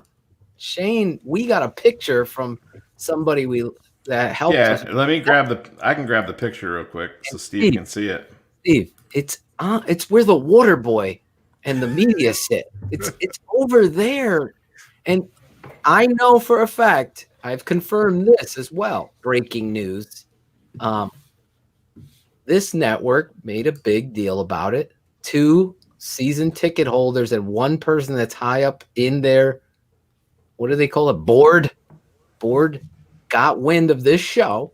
And that's what prompted them to do this thing. Because when did Gale Sayers pass? That was what, November? Am I wrong? Yeah, December? No, it was before that, man. I think. I felt it was it before the season or I can't remember. It was like in the season, October. I hear Cars typing. Are you looking it up, Cars? I definitely am. Listen, Jamari Riddick has it right. They could have put up huge 40 right in the fucking stands. September 23rd. In the middle of football season. You're 5 and whatever at that time. 3-4-1, 3-1, whatever you are. And you don't. There it is. There you go, Steve. Look. That's it. Oh no. That's high. What? That's when do you ever look at that? That's where like you got like the media pat or like those fans are standing over there. Yeah, some executives. Nobody really pays. That's right. All of Jonathan Quinn's groupies waiting for him to come. Really sad. I mean, oh man, we have 1 game or maybe more. I hope more. But to know you're playing the Green Bay Packers, this guy gave his heart and soul to this football team. You know, a lot of people call him the best ever. I will keep it 100. Walter was the best ever. This guy's career, he was dynamic, almost like Mooney, that snake. He was very light. I don't even know what his weight was, but he did not look like how he played physically, and he was just the Kansas Comet. You could have did something much better. It's sad, and only us are making a big deal about it, but it really is. We should do something for the Sayers family on the next show after the playoffs because he deserves something better than that. I mean, I got to meet him. I got to meet him when the draft was here last in Chicago. So the NFL, it's called the NFL Trust. They had like a party and it was a lot of former players and. You know, it was, players and just sit wherever. There wasn't no assigned seating. And me and my brother, I took my brother, we just picked us a spot. And next thing you know, Gale Sayers comes in the building and sits with us. And we're both like Chicago guys. We're sitting there that's royalty right there. Yeah. There's like, I'm like, and then I said my brother is the first one to say something to him. I'm a former Bear. At least I can lead with that. And my brother went over there, broke the ice, and he was so nice. And then I came over, told him who I was, and just a great man. And just give him like a little piece over there in the corner is just like, do something better than that, man. Let me say this real quick. Sam said, Gale Sayers is royalty, like Cars just said. Is that how you treat royalty? I don't care if he called you out for your pettiness or bullshit, whatever it is, McCaskies. As a Bears fan, as a Bears organization, you have a responsibility to not only the old man who drafted and loved this guy, but to the millions of fans historically, to what this team means to them, to do something more than that for it's a Hall of Famer. And how many other Hall of Famers have given speeches where they've talked about the impact of watching Gale Sayers play? Right. And even more than that, it didn't end on the football field with him. That man was a great person off the field. He did so much everywhere. Like, read what happened and what he put up with at Kansas, right? Like this was not a normal human being experience, right? Like this was a person who to everything, right, was on the right side, and to give him such a pittance of, here is it looks on your TV, it looks big enough like you could put a drink on it, like it's there's Ryan size. Pace looking at it from his suite right there. See? Yeah. I think the McCaskies were complaining about how much money it cost to paint that, and it was going to take away. Paint prices have went up with the pandemic, and the pool expansion at one of the kids' houses was just going to have to get delayed for a little while. It's so disappointing. I hate to take this much time on it, but I think it's deserved. Yeah, it is. I mean, put it on the helmet. Yep. God forbid a Emmitt Smith passes. You think the Cowboys aren't doing something? That's the difference. You talk about BU, you're so fucking lost with BU. You don't understand. I mean, you have listen, you do that if week 17 was your tribute to Gale Sayers, you know what you do? You go to the fucking 53-man roster, and every fucking player that walks into Soldier Field is wearing a number 40 jersey. You know what I mean? You do shit like that, and then you're getting the fucking pictures. You're getting that respect to royalty on your team out there. You put that symbol in the middle of the fucking field. Jerseys retired. Yeah, it's crazy. You fucking dropped that. How much of that Bears history book, too, that they put out last year had moments about Gale and what he meant, right? Charter franchise cars, the charter. But you know what? I guess we can look at it this way, rather than I hate to dwell on the negative with absolutely everything. You know how you can honor the man? Go out and fucking play your ass off in New Orleans and win a playoff game. Yeah, that's the way that I look at it. Hopefully, it was. And that should be a speech. That's a speech your fucking head coach should make. He doesn't get it. No, I know, I get it, but these fans think that I'm fucking trying to have a shtick. I don't have a shtick. I have a fucking angry heart that's sad because I know a shoe salesman when I see one. Steve, look at Steve. He knows. He knows. If the fucking linebacker is right there and you have no one above you, over you, okay? Don't turn your shoulder. Step out and get on the fucking backer and watch David Montgomery go down the field and shut up some of these fucking. It's not normal. The blocking scheme is not normal. Going back to what we it's not normal, man. It's something not right. And I know these two guys. I've been under. That's not what they teach. These dudes, though, they know what they're talking about, and it just like doesn't. Juan would have my ass. Juan would, I just know how Harry and Juan react, and it just doesn't add up. So I'll leave it at that. Breaking news here. Those of you that are learning the game, you're understanding what we're talking about. If you watch the Tape Never Lies tomorrow will be on the YouTube channel. If you're a patron, you could watch it tonight. It's out there. It's up on our website, www.thetapeneverliesnetwork.com. Oh, by the way, it's $7 a month, Shane, not $7 one month. We're just helping you out. Yeah. But we've had that question. We've had that question more than once, believe it or not. 23 cents a day. Remember that commercial, Cars? What was the girl from Only 23 cents a day can feed this child. Yeah. Yep. What was the show? Archie Bunker. What was it? Sally Struthers? Oh, or Sally whatever? Struthers. There you go. Yeah. Struthers. There you go. Freaking Archie Bunker could never play on television today. With Oh God, no. Did racist shit. Phil, you totally froze there for a second. Did I? Yeah. Oh, I pressed this button by an accident. Did that freeze me? Am I back? Yeah. Yeah, you're back. You're back. But we got predictions. Predictions coming up. Predictions. We always start this way every week. We got our predictions for the playoffs.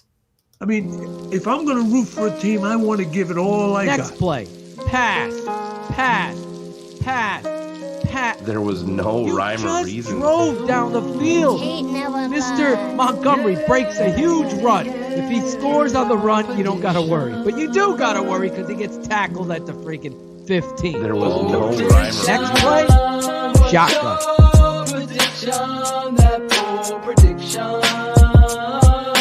The tape never lies. Bold prediction. What's your prediction? What's your prediction? The old line is playing shitty. What's the skinny? No identity. If Nagy can't find it, Bears will keep it with the enemy. Red zone opportunity. Once again, they gotta settle for three. The reality of coaching when the defense has to carry the team. Prediction. What you think would happen versus what does. A light year from the Super Bowl and now we're losing buzz. Nagy has no answers, just predictions that don't change. The segment is the truth. Give it by the guys and feeling shame. What's your prediction? That bold prediction. The tape never lies. Bold It never prediction. does. What's your prediction? Bold prediction. What's your prediction? You could play along in the chat. This is the playoffs. The Bears backed into the playoffs. However you want to see this, it is what it is. They are there going up against the Saints. I'm going to start with you, Steve. You're our guest. Big Steve coming in hot tonight. What's your take on this game and how you feeling about it? So we need a prediction and then your bold prediction. My prediction and then my bold prediction. Yes. Oh, you want man. someone to go before you? Yeah, let me see an example and then I can. Who do you want to go? I'm going to let you pick. Almost like let me go with Shane. Let me see Shane. Oh man, he wants to get the negativity out of the way. He wants me to be the bad guy because I'm glad that we're in the playoffs, but I can't believe that this team is going to step up to the challenge because we've seen it time and time again. I think maybe they'll come out early and make a game of it, but there's too much firepower and a Hall of Fame quarterback on a fast track, and I'm not a believer. I believe in what Shawn said. You have to have dogs that don't give a shit who's across from you. You just know that you're going to go out there and dominate them, and unfortunately right now the Bears just don't have that cohesive unit on defense that's gonna carry you through. Like I said, I mentioned it. 14 touchdowns the first eight games of the year. They've given up 25 touchdowns the second half of the year. And you think, are they gonna step up and shut down the Saints in New Orleans? I don't think so. As happy as I would be if they did, I can't see it happening. It sounds like Drew Brees, this is going to be his swan song, and I believe they said, didn't they say that he already signed his broadcast deal. Really? Yeah. I didn't know that. Yeah, that's what they were. That was the quote unquote. I don't even know if it was a rumor. Did they officially announce that, Cars? Do you know? No, I know it's been hinted, but it's Somebody all in but done. Yeah. Network. Huh? What network is he going to be on? Who was it? Monday Night Football? Is it Fox? I don't know what network it was, but anyways, it's just involved. Kamara is supposed to be coming off the COVID-19 list. Strangely enough, on Sunday. NBC. Okay. NBC. Yep. Look at that. Taking over for fucking Al Michaels and get Chris Collinsworth the fuck out of the booth. Oh, Phil's freezing. But yeah, I just can't see the Bears stepping up and doing their thing down there. And I would say I'm going to go with a score. I'm going to say New Orleans 34, Chicago 16. I don't think I think they're going to put one on us. I do. I hope I'm wrong. And what is going to be my bold prediction? My bold prediction is also going to be negative. Cairo Santos is going to miss a field goal. You're the worst human being I've ever met. I don't want. He's gonna lose his streak, man. These announcers are trying to force it against Green Bay. If you could hear him, they were going so hardcore with the streak every time he was lining up to kick a field goal. But I just don't think. I'm not a big believer in what this Bears team is doing. I'm not a believer at all in the coaching staff making the right decisions. I'm definitely not a believer in the defensive coordinator putting these guys in positions to make plays on defense. I mean, you can't sit back and let Drew Brees nickel and dime you down the field all day long because he's the guy that can do it. You think what's his completion percentage over the last 4 or 5 years? It's 70+%, and that's what he's doing. He's not taking huge chunk yardage. It's a lot of yak yards, but I don't see it. So I think it's going to be an early exit for our beloved team. And believe me, I'm the biggest Bears supporter there is, so it hurts me to say it, but this is keeping it 100, and I'm gonna maintain that. Apparently, I'm only freezing for you. I don't know. Everybody else saying it. No one else is seeing it, Shane, because my internet's strong, like my Miyagi. Yeah, I don't know. You froze there for a second, and then you came back. I don't know. Nobody else did though. Are you ready, or do you want to pass to the next person? I'm ready. I'm ready. Okay. Ready. All right. Oh yeah, I like that Cobra Kai. I just finished that last night, by the way. I gotta watch the next season. I wanted to jump in the scene and just beat up some of those kids, man. I mean, I'm a grown man, but like in season, I don't want to ruin it. It's not going to ruin anything, but in the season prior to this one, this is what, 4 or 3? This is 3. The new one. So the new one's season 3. 2, when they're fighting in the school, where the fuck are the teachers? Yeah, like where are the teachers? Where are the parents of these other kids? Like who? Where are they at? You just letting the Mohawk kid just run wild, you know? So Mohawk kid has no parents. The girl has no parents. Yeah. It's like, where are their parents? Yeah. Everything. It's like a fucking brawl. Like I've seen some brawls in high school. Have you guys? Oh yeah. Yeah. Oh my God. One brawl in the school. There was blood everywhere. I'm like, holy shit. These dudes were throwing blows. I fucking backed the fuck out of that shit. I wasn't even involved in that. Funny thing is, anyway, we'll talk. I'm sorry about Cobra Kai. I just had to. I just finished.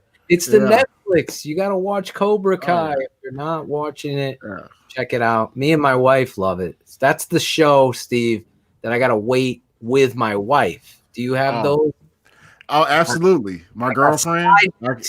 With other shows that I watch, not side pieces. Yeah. Please, yeah. Tomato's gonna cut that. So we'll edit that in post. It'll be fine. Yeah. I have side shows. Not like I'll watch. Like I watched this new show, The Equinox, and it's like overdubbed on Netflix. It was so odd. I'm like, what? Did it end? That's it? Is there more? Anyway, I wouldn't watch Equinox. But go ahead, Cobra Kai.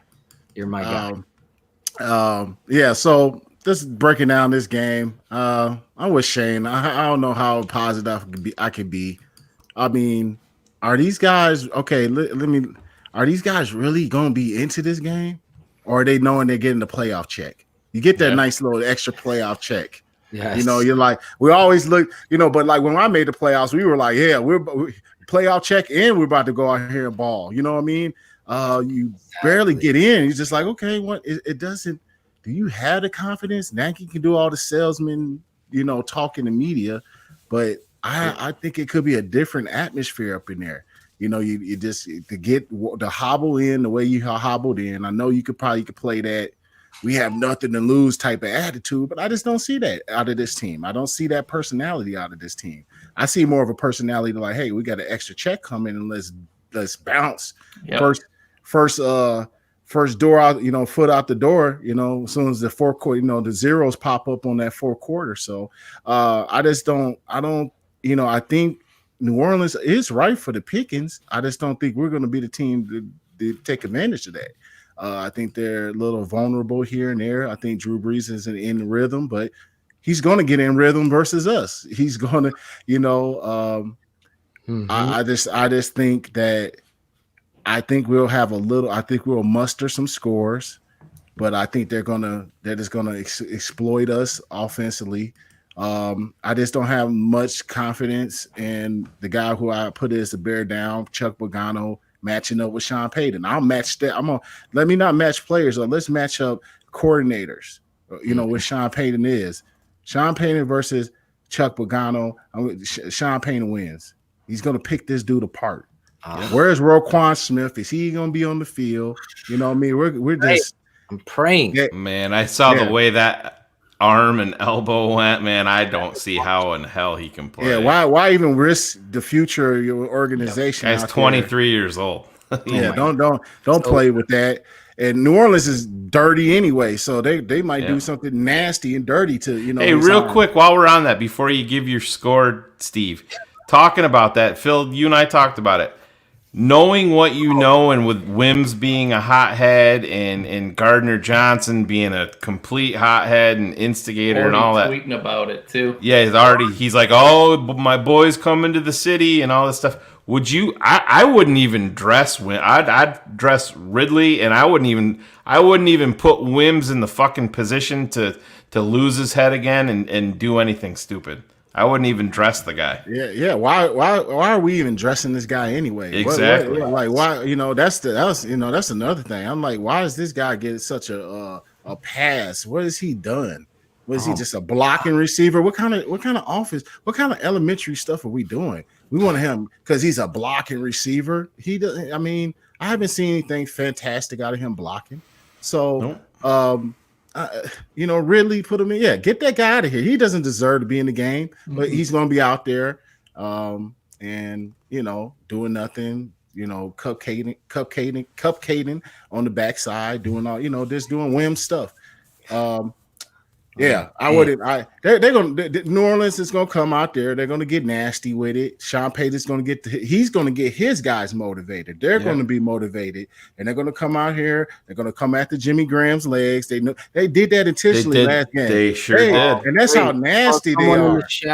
The chat was talking about it. I'm glad you brought it up. Go ahead. Last game was horrific. They knew. It's like, we're coming at his legs. We know he's soft. They probably knew something about him with his legs. And, and they exploited it. They playing at that type of level. We don't play at that level, Steve.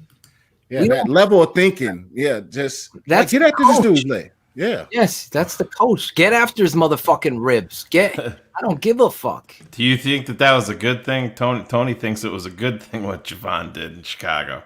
Tony. No, man. That's pathetic, Tony. No, that's terrible, man. You got to keep your composure. You know how many times you get upset at a guy you want to go at?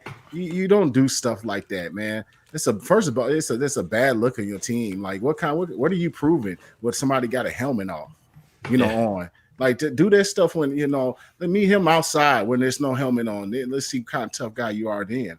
I understand you're sticking up for a teammate, man, but you do that. It's ways to get at the people in between the lines, man. It's ways to get it done, not cost your team. And but to move on, my prediction on the score.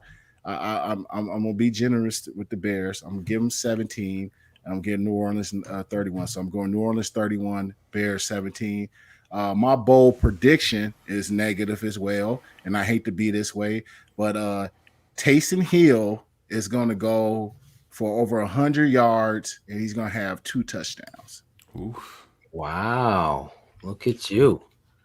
And that's not salt in the wound. That's like, I don't even know. It's like lemon juice plus salt plus whatever else. And that I don't like Taysom Hill for some reason either. Like I don't know what it is, but he's gonna give us the business. He's pouring margaritas in your arm. Absolutely. With the salt. Who do you want to go? Me or Cars? Steve. I'm gonna go Cars, man. All right. You're going Cars. Hands free. We're gonna do this hands free. So I'm with Steve. The biggest thing that always makes this offense work is a run game, and New Orleans is very good against the run. And what we've kind of seen continually is when there's no run game, Mitch is not a very good quarterback, and those two things really go hand in hand. And so that's what scares me the most. I honestly have a little bit more hope for our defense because we are playing inside of a dome on turf. This is a defense that's built kind of more to play for some speed, and that turf will help. I think that's something that's good for Robert Quinn. But offensively, look, I've tweeted it, I've talked about it. Mitch against good defenses is a very bad thing.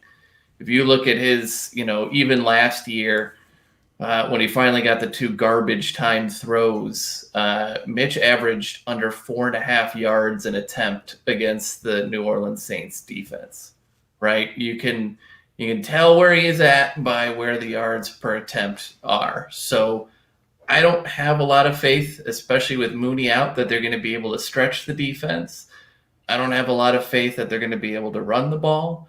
And so my bold prediction is a 2-pick sub 5.5 yard an attempt Mitch Trubisky afternoon.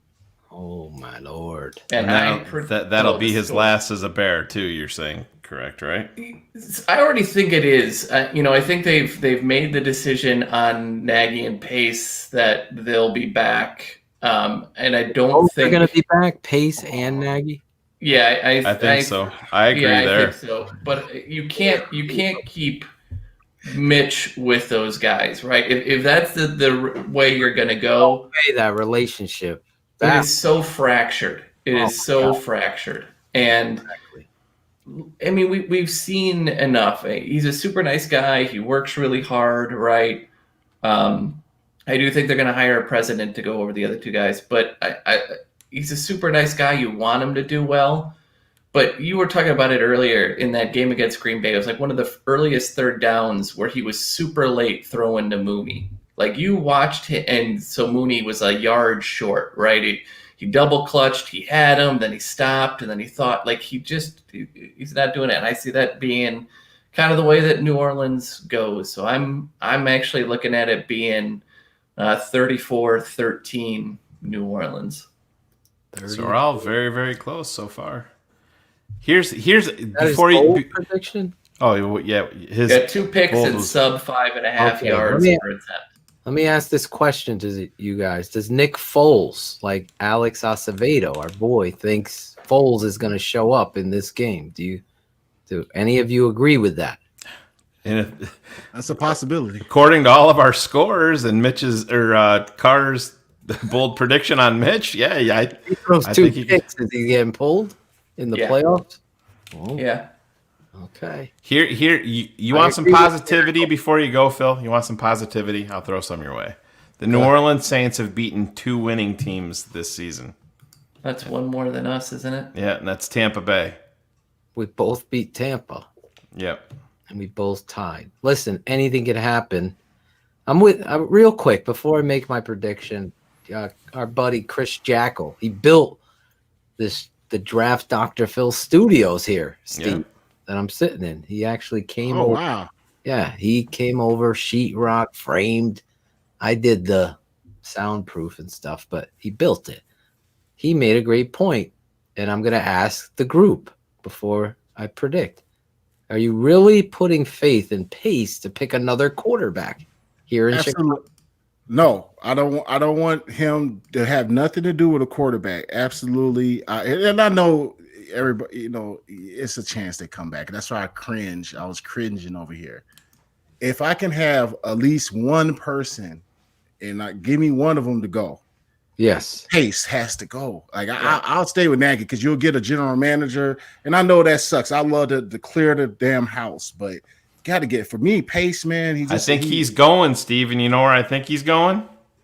I think he's going upstairs to team president, and they're going to bring in a GM, the guy from Kansas. See, telling you, I'm telling you. I think so. He and I argued about. Oh my God! They're going to bring in. They're going to bring in the prediction. They're going to bring. They're going to bring in the guy from. How do you say his name? Borgonski or Gorgonzola cheese? Yeah. Yeah. They're going to bring in the guy from Kansas City who Matt Nagy was in his wedding. He's a hot name out there. They're saying that he's actually the architect. Everyone's going crazy. Yeah. He's going. Telling you, Mark my Phil. You know I've done this before. Never seen. Claudio usually controls the chat, so I'm helping out tonight, obviously, and everybody's like, "Fuck." Pace is going to take over for. Pace is going to take. Phillips is going to go either retirement mode or out of football ops completely. Pace is going to go upstairs. He's not going to be making any calls. Well, he potentially could be. He's not going to be the GM. They're going to get the guy from Kansas City who's very close with Matt Nagy. Matt Nagy stood up with him in his wedding. They're going to get those two are going to be. You watch. I disagree. If they do, I will. I think they're going to hire the Kansas City guy above, and the reason being is the other way. I think the other way, and they hire someone new to sit back, reevaluate both of those, and be an additional voice over the top. The reason I think that is the guy would come in cheap. We don't like to pay front office people. And then secondly, right, with Nagy and Pace probably each only having one more year left, right, it sets the organization that if it falls apart, they can clean sweep and the new guy can rebuild the entire organization the way down. I think they're going Borgonski is his name. Mike Borgonski. Yeah. I like that better. I think they're gonna, when they do this, I think they know the importance of it, and you can't, as stupid as I think they are sometimes, you cannot promote a guy who has failed in top 10 draft picks 3 times and failed at the most important position when potentially the 2 other guys who went behind him are headed to the Hall of Fame. You can't be like, man, you were so terrible at your job. Here's a promotion. That's my only hope. So that's where I'm going. Can I say this real quick? You look at an organization like Denver. Like now, I know Denver hasn't been knocking it out the box, but they have won the Super Bowl in recent times, which was in the last 4 years or whatever. John Elway is moving up to a higher position, right? The rumor is that he wants Peyton Manning to come in.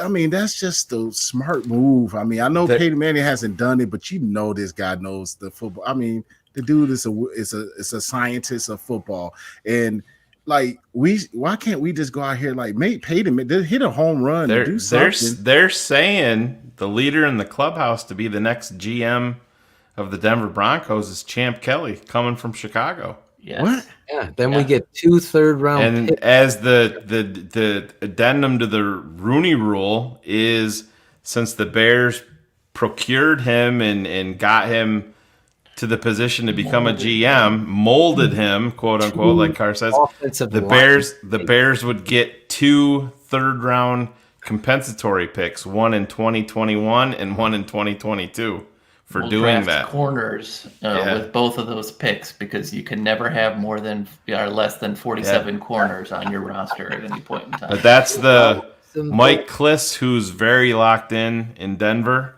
has reported that Champ Kelly is very likely the leader in the clubhouse, and friend of the show, Ben Albright, same thing. I would rather have Champ Kelly take the GM job here. Well, that would be so Bears. The Bears would have a Ballard, great option in house. Exactly. Like, reward your own. Fuck this New Orleans corporate fucking haircut boy, white boy. He don't fucking know.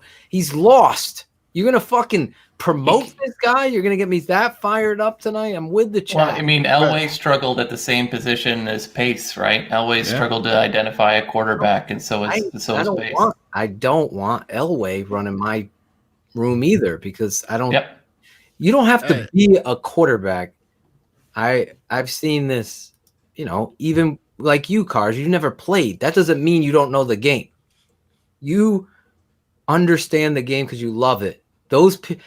You could tell when people really can't admit they're wrong. Those are the people that don't know the game. If you could admit, fuck, I was wrong about that. That's how fucking human and learning and football people are. This guy will never admit he's wrong. He hired John Fox, whatever. We know all the stories. You can't promote stupidity. That's stupid, right? We're getting an adjective in the chat. That's so Bears of the Bears. That's wrong. You're becoming the fucking Browns and the Jags. We are the Lions in recent history. It's sad to say, right? But if you look them all. Get rid of the last decade with Steve, Nagy's not going to fucking turn this around. Just cut the chase. Pay them, whatever. The Bears' last 320 games, Phil. Do you know how many of them they've won? No, I don't. 160. So you're an NFL 160 and 160 over their last 320. That's welcome to NFL hell. Yeah. It's NFL purgatory, and they are firmly entrenched in it. Brian Pace was not a football guy. There's a certain knack to be a football guy, and you see it, and it's maniacal. Winners want to win no matter what. I'm going to fucking beat somebody that's 6'3" in basketball because I'm going to want it more.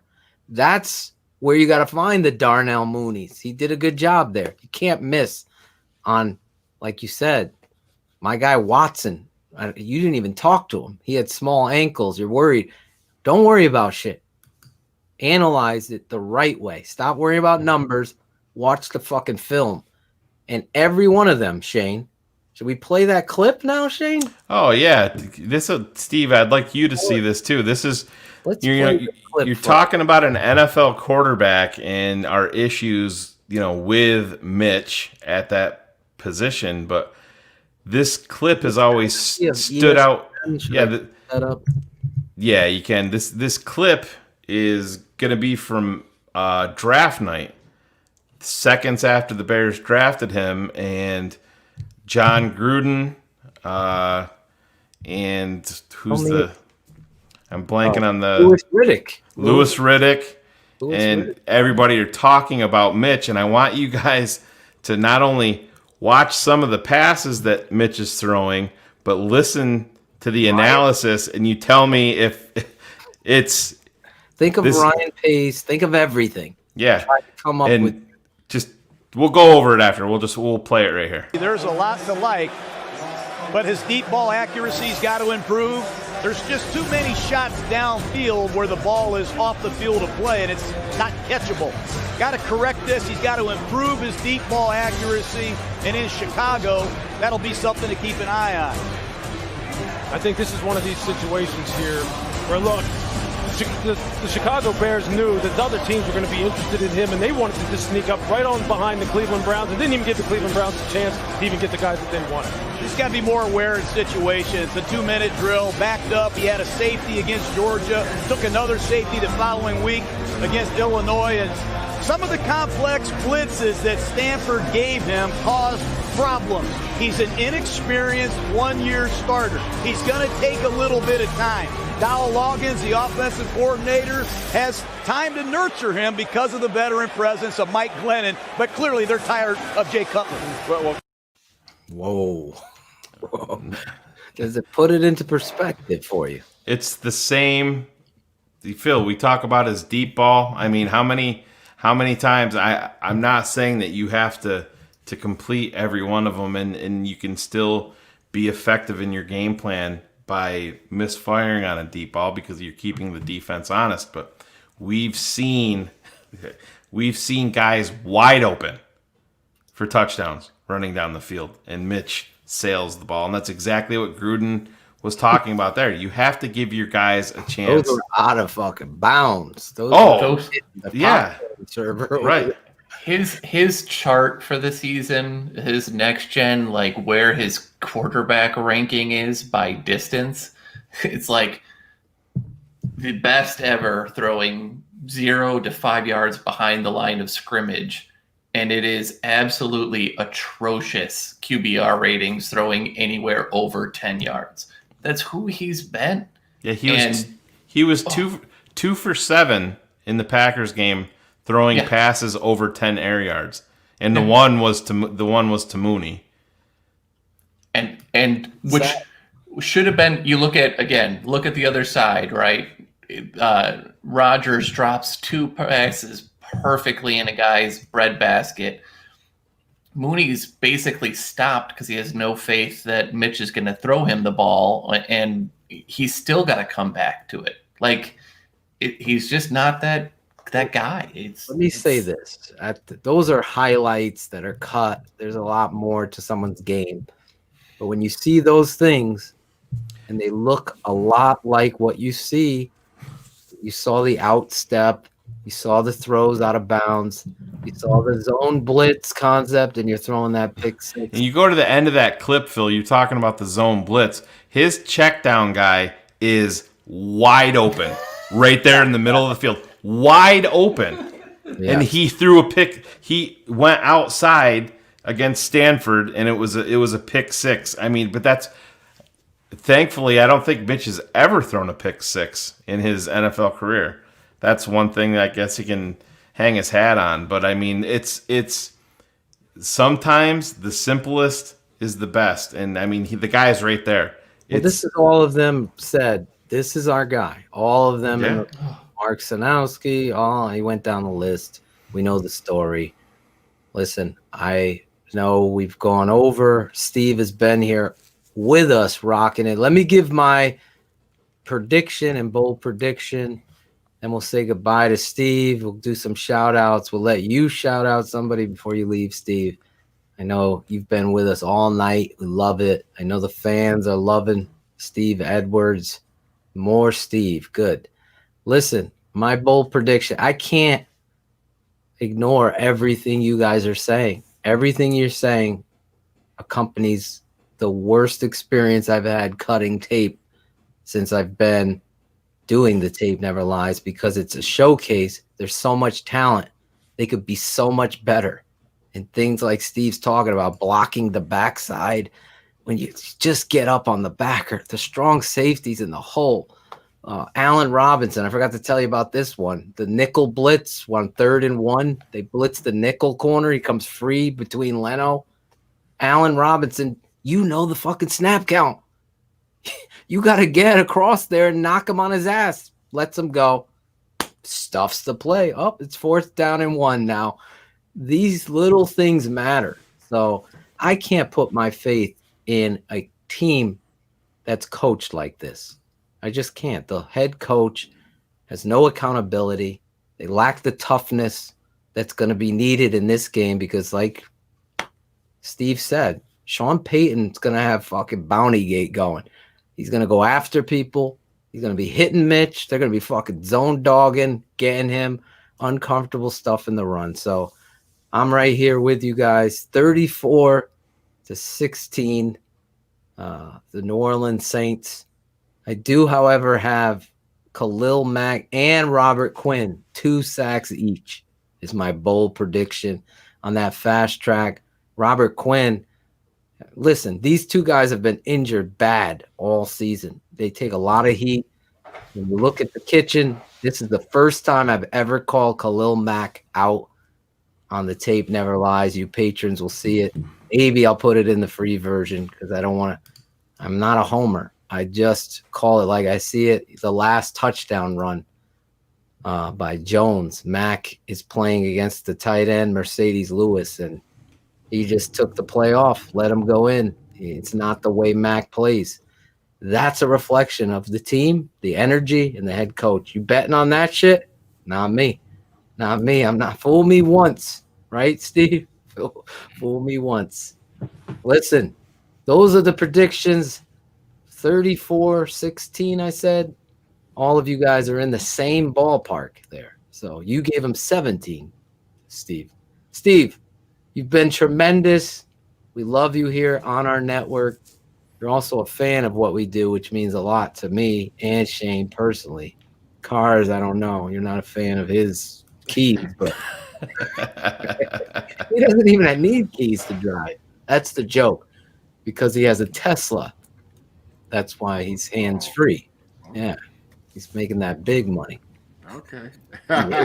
He just bought it so he can scare his daughters in the Walmart parking lot. That's basically it. It's the greatest thing for that ever. Kid, come here.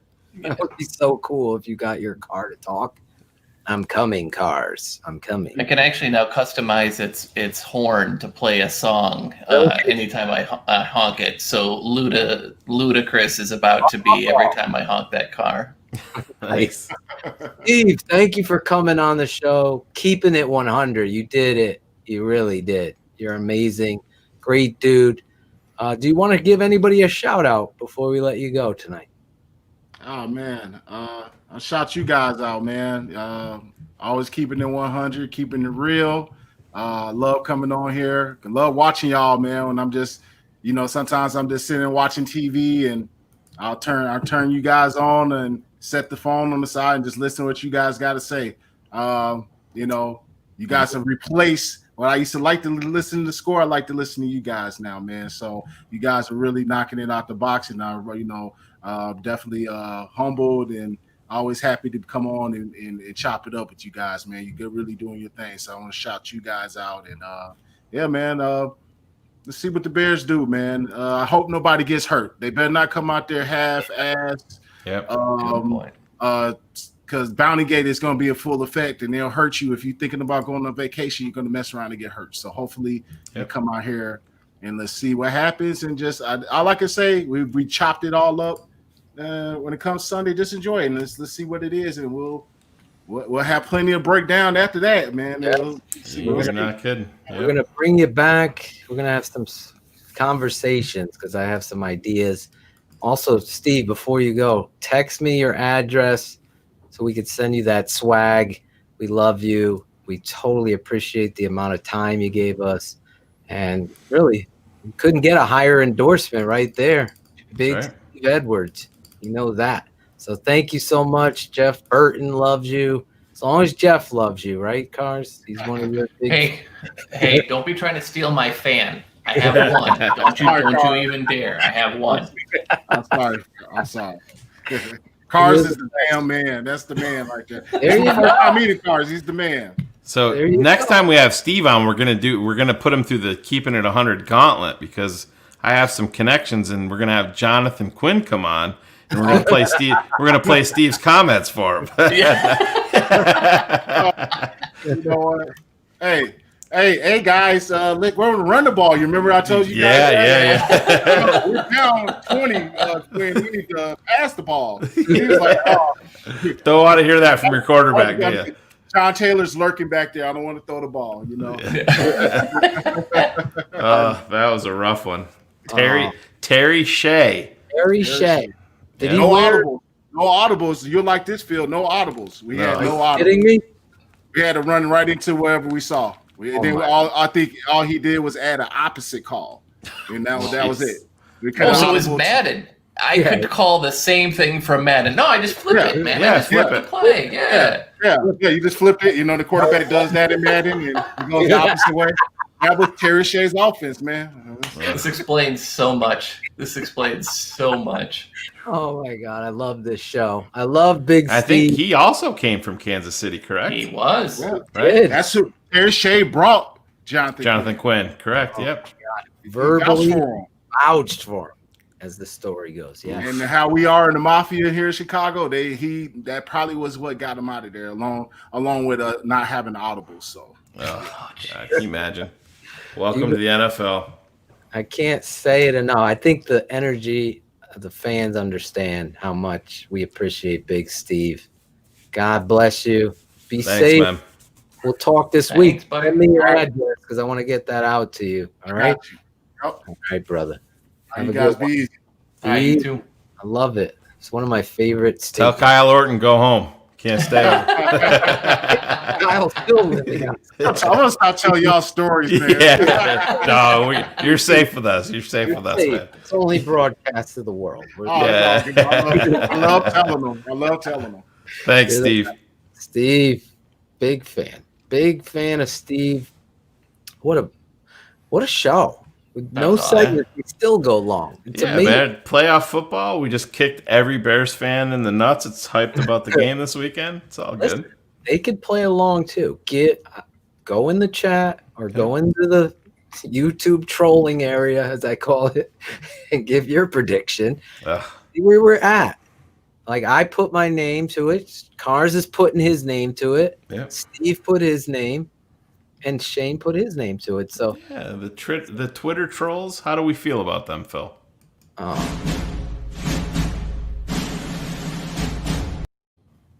Times 10. Fuck every one of you. Don't even care. Listen, I try to comment and return everything, and some people don't read into text. I'm not mad. I'm just keeping it 100. That's the show. That's what we do. Remember, Bukowski, you keep saying keep it at 100. He was trying to take a smarmy dig, Cars, and I go, that's the name of the show. Bukowski. I mean, and he I had. You probably couldn't see it because yeah. I think the way he said, my man, you can keep saying keep it at 100 all you want. It doesn't make it true. I'm saying it because it's the name of the show, Peter. Oh my God. Peter had his trolls out in full force. Yeah. Listen, we had a great show. Next week, I'm going to debut our new shout-out song. And I'm going to be performing with our guy, Cool Kennedy. If you saw Bears Hour Live this past Sunday, we got a new position on our roster here at the Tape Never Lies Network. My boy, Cool Kennedy, he's an MC, singer, songwriter, has stepped out, and I vibe with people. And when you step up in the pocket and deliver like he has, I got to shout that dude out. What he's doing, he wrote a X's with the O's song. And that song he sent me, and I got to just put, it to video for the open. That'll debut X's with the O's, me and my father, Saturday morning, about 11 a.m. East. For those of you on the West Coast, don't complain. That'll be on the patron side. You realize how early that is? You can always watch it. It'll be posted on the patron channel, www.thetapeneverlies.com. Become a patron. We're going to be a lot of draft stuff with these two guys who I trust. I think we've all been step for step with Mac Jones before he became a hot item ticket, and the vibe has changed, and we're going to get down and dirty into draft football. Obviously, playoffs are going. We'll be live, Bears Hour Live, right after Bears versus Saints. Shane, myself, my dad will also be on that show. Last week, we had Lemuel Stinson returning again. And it was funny, I forgot to say. Lemuel was laughing about those playoff checks. Remember my dad brought it up? Yeah. Get the playoff checks. That's what they care about. Anyway, shout outs, guys. We don't have Claudio here. Cars, who do you want to shout out tonight as we wrap up this show? Well, obviously Claudio for everything. It's not the same not having cut it out this week and not having him on the show. So hope everything's going smooth for him. Absolutely. But no, I think, it's for me, it's the usual. I enjoy interacting with everybody. It's always a lot of fun. Even in a really, really hard season, it's been fun interacting with everybody. So thanks, everybody. You kind of kept my head in this a lot more than I think would have been in a normal season. So appreciate it. Look at you. Great job. Short and sweet, just the way Shane likes it. And apparently my wife. Oh, Lord. Hey, I'm dying. Take a shot at myself. Number 66. Patron numbers. People love a good patron number. Shane, They're all used up. They're all used up. Don't even try. Shane is the guy giving you the vibe. Yeah, we're not even going to talk about it, but because then I know it'll happen. I was going to say I got one at like 2:50 in the morning. Hey, and I looked at my phone. I'm like, they're like, yo, what's my patron number? I'm like, oh, this is going to fucking kill me. So I put the phone down, try to fall back asleep. I'm like, motherfucker. And then I find myself walking. This guy. Because the app sucks. The app is so horrific with Patreon. It's terrible. You cannot do anything on it in terms of business and shit that Phil and I have to handle. And it's terrible. Yeah, I'm putting your patron numbers up as you speak, Jesse. Jesse Dumb. Look at Anthony. What's my number, Shane? He's going to deal with that in the afternoon tomorrow. Jeff Burton, number 2, cars. Number 2. Not all of them, Tony. Not all of them. Tony. So Shane answers the Patreon messages. Phil and I. Oh, I will make sure you know it's me. So, yes. If you want to hit the Tape Never Lies swag, there you go. You can click on it. It's in the chat. You can just click on that link in the chat. Get yourself a hoodie. Real quick, I ordered a hoodie, a zip-up, special order that I think I'm going to wear once I get it. And it's a Bears Hour Live hoodie on the back.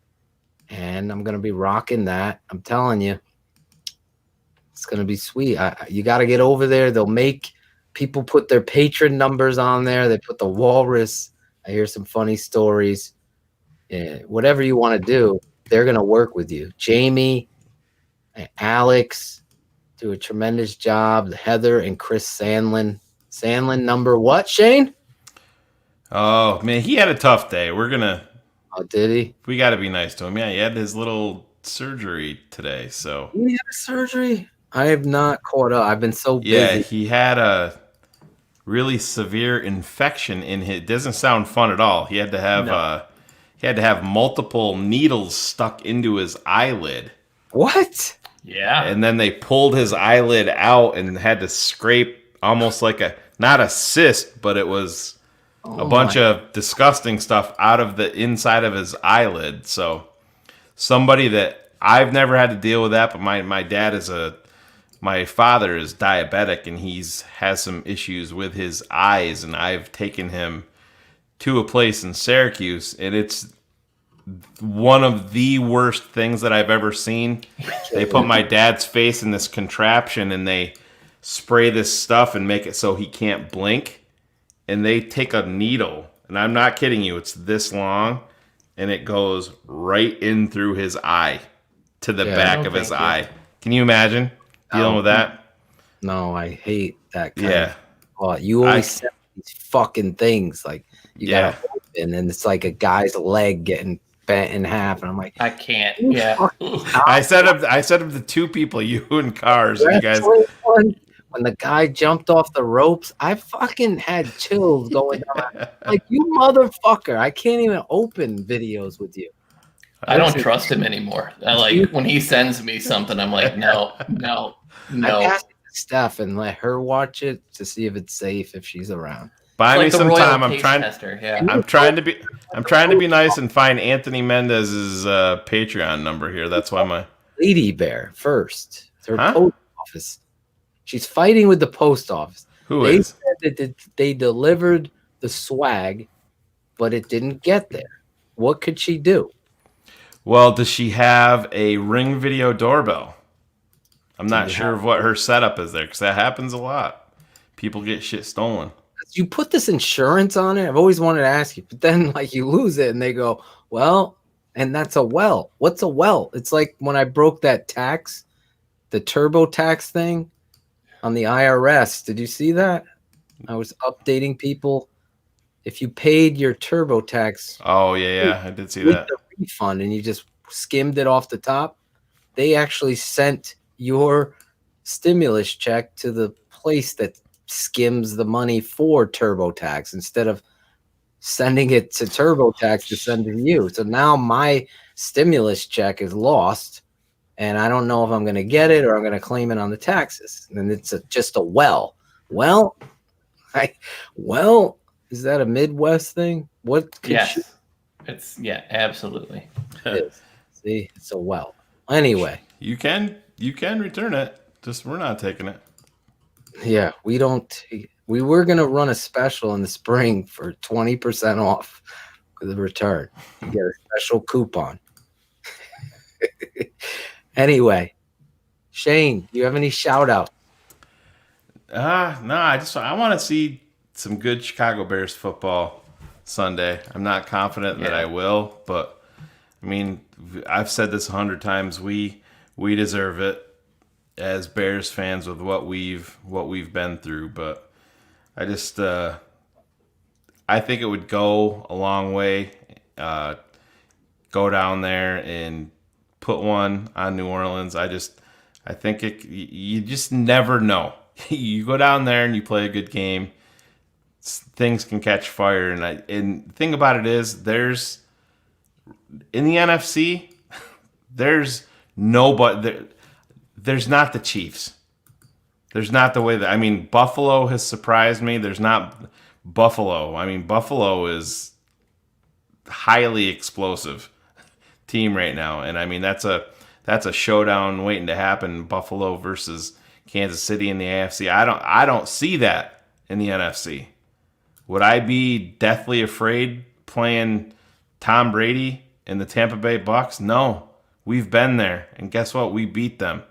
Mm-hmm. Can Green Bay be beat? We were in the game as bad as we played, and it turned on a 4th and 1. So go down there, take care of business in New Orleans, and whatever happens, we'll see. Maybe you light the fuse and you shock the world. But no, I'm gonna shout out Claude real quick. I mean, I know we all want to. It's I talked to Cars a little bit about it, man. When it's your child, it doesn't matter what age, and in any type of medical situation. I've been laying on a hospital bed beside my son, and even with Eli, I've seen it from both sides, and it's tough. And I mean, we love Claudio here. I know he busts his balls like crazy, but we still love and respect the guy. And when it's your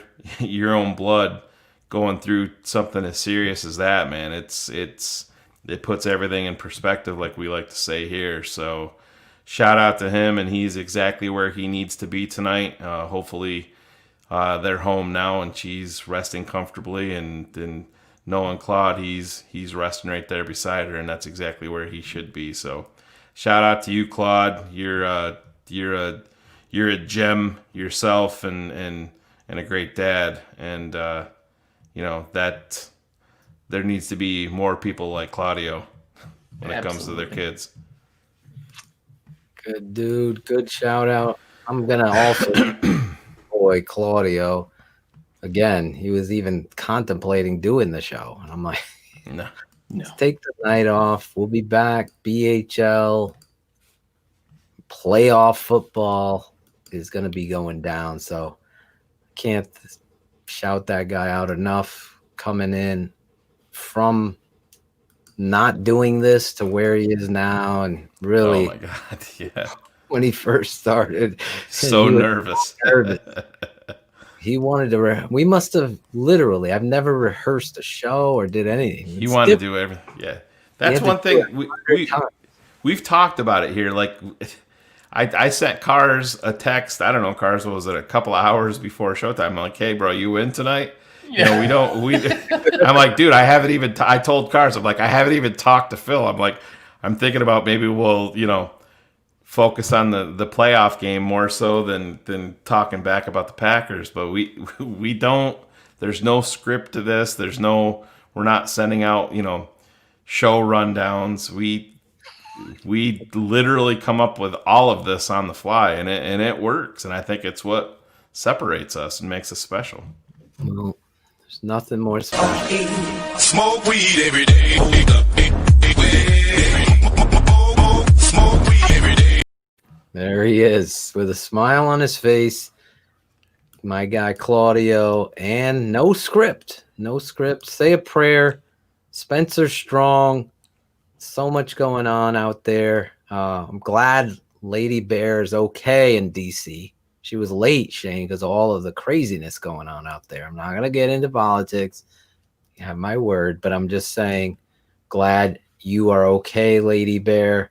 Great show tonight. Want to thank Alex Acevedo. See him in the chat. Spencer Strong helping with the open. He was real quick, Phil. Anthony Mendez, patron number 225.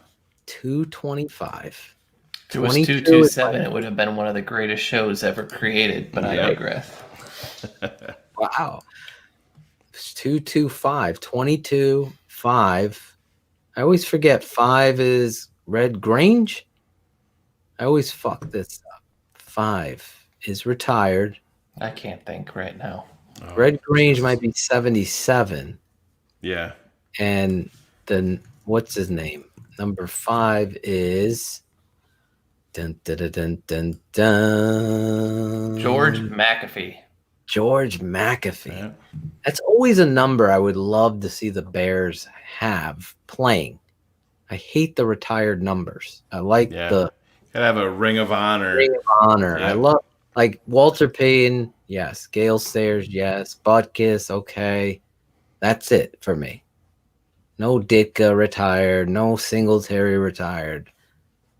I don't understand with the thing that always was weird with me. I mean, you're gonna put Singletaries back in circulation, but I know. Like Brian Urlacher's hasn't been touched. I know it's been obviously a lot longer since Singletary played, but I mean, also remember they gave it to fucking James Anderson. I think was the first one to get the 50. McClellan. Yeah, they did it. Yep. Forgot about old Shea. Yep. Forgot about him. Shout out. He was number 99 first, believe it or not. 99. Dan Hampton. He's probably pissed his number ain't retired. Yeah. I don't like the retired. We'll get into that. We got plenty of off season to get into that. I want to shout out my wife. I want to shout out you guys. Steve Edwards, former Bear, was tremendous tonight. My boy Shawn Sierra. Every week I jump on their show Friday mornings for you guys. It's Central. For me, it's like noon. I want to shout out some of our new patrons. Jeremy Nowak, Hugh Heavens. Imagine your last name is Heavens. Like Hugh Heavens. Seth Springman, Greg Hillier, Brian Collop, Joel. Anytime you got one name, Cars, you know you must be a star wherever you're from. Joel. It's like Sting, Seal. I'm changing my name into a symbol. Just so you have Cars. Yeah. You're Cars. So you should come on with a gold chain. Like a fat gold chain with a car. Oh, he's There's getting one. Nothing better than his neighbor, and gold chain. His new neighbor in Tampa when he moves has a big gold chain. They're gonna be besties down there. Oh my God, I hate you so much. Anybody know a steroid guy? Hit me up in my mentions later on. Real? I didn't know. Was that over. Joel that I was yelling at last week? Remember Joel? Anyway, DeAndres, Calabas, Leonard Kruppier, Gary Purifori, Todd Venisi, Colton Mastic, Cyro Morales Jr. I think he's in the chat tonight. Eddie, I can't even pronounce it. Eddie V will call you. Orrin Andrews, James Carlton, Laz, John Tell Murphy, Billy Williams, Ronnie Rizzle, Justin Wilson, Chris Bennett, Blake Pryor, Maurice Fulton, Leonard B., Alan Golden, Riley Whitney, Randy Ziga, Pacheco, Eaton Twats. How can you not love a guy Eaton Twats? He must be a real good guy. I want to shout you guys out in the chat room. I was working my way down to him. Give him his creativity nickname. You guys have been awesome. Jackal, Lady Bear. Tell all the new patrons, Phil. Go into the posts and Patreon and look for the new where it says TTNL All Access YouTube and TTNL All Access Facebook, because each and every week when Phil and I go live at halftime, I get inundated with the same question from a bunch of patrons. How come I can never watch this live? That's because you're not reading what's posted on Patreon each and every week. You have to go there, subscribe to the All Access YouTube page, and you have to request to be let into the All Access Facebook page, and that's where the shows go live. And as soon as they're done, we unlist them, and we will post the halftime show immediately to Patreon for your viewing. Absolutely. You guys have been tremendous. Just follow the course in there. They'll give you the links. Get the fuck out of here, Factor, putting bullshit out there. Stop. Yeah. Jesus. We already have caught people, as funny as that is, trying to do shit. Like, just come on. Keep it 100. Follow the rules. Listen, this isn't like we're asking for 100,000 to get in some club that Cars owns. This is... What kind of nerd club do you think that I would potentially own? Like we're sitting around doing stuff with abacuses and just Dragons Club. Did you do that? Oh, absolutely. Yeah. Cars is like the guy on Soul when he's counting the souls going up to heaven. You coming in my club? So are you. You go crazy when something's not right. It controls your whole life. Yeah. Bearded Bandit, thank you. I appreciate your kind words there. We are going to have a patron meetup real quick. Once COVID's over, we are going to let you guys know what game we're going to go to and have a TTNL meet and greet, as well as a live show, barbecue, songs, and all that goodness. I want to shout out everybody again for joining us tonight. I thought it was a great show. Really no script. Getting you ready for the playoffs. Tomorrow, Tape Never Lies will hit the YouTube channel in the afternoon.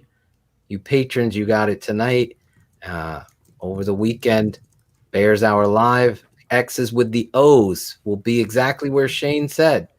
Those places you got to follow in the post. It'll give you directions to the private Facebook group and the private YouTube channel. Once you become... To their credit, it's only been posted there 30 or 40 times, so maybe, But you got new people come in and they get distracted, they're excited, whatever it is, we're telling you here. You have a great night. Thanks you again. Playoff football, boys. Nobody picked them to win. We will see. I hope we eat our words and we're on to the next game, because it would be really a great story. Good night. This has been a Shy City Sports presentation and a Tape Never Lies Network production. Keeping it 100. Thanks for tuning in to the Tape Never Lies Network.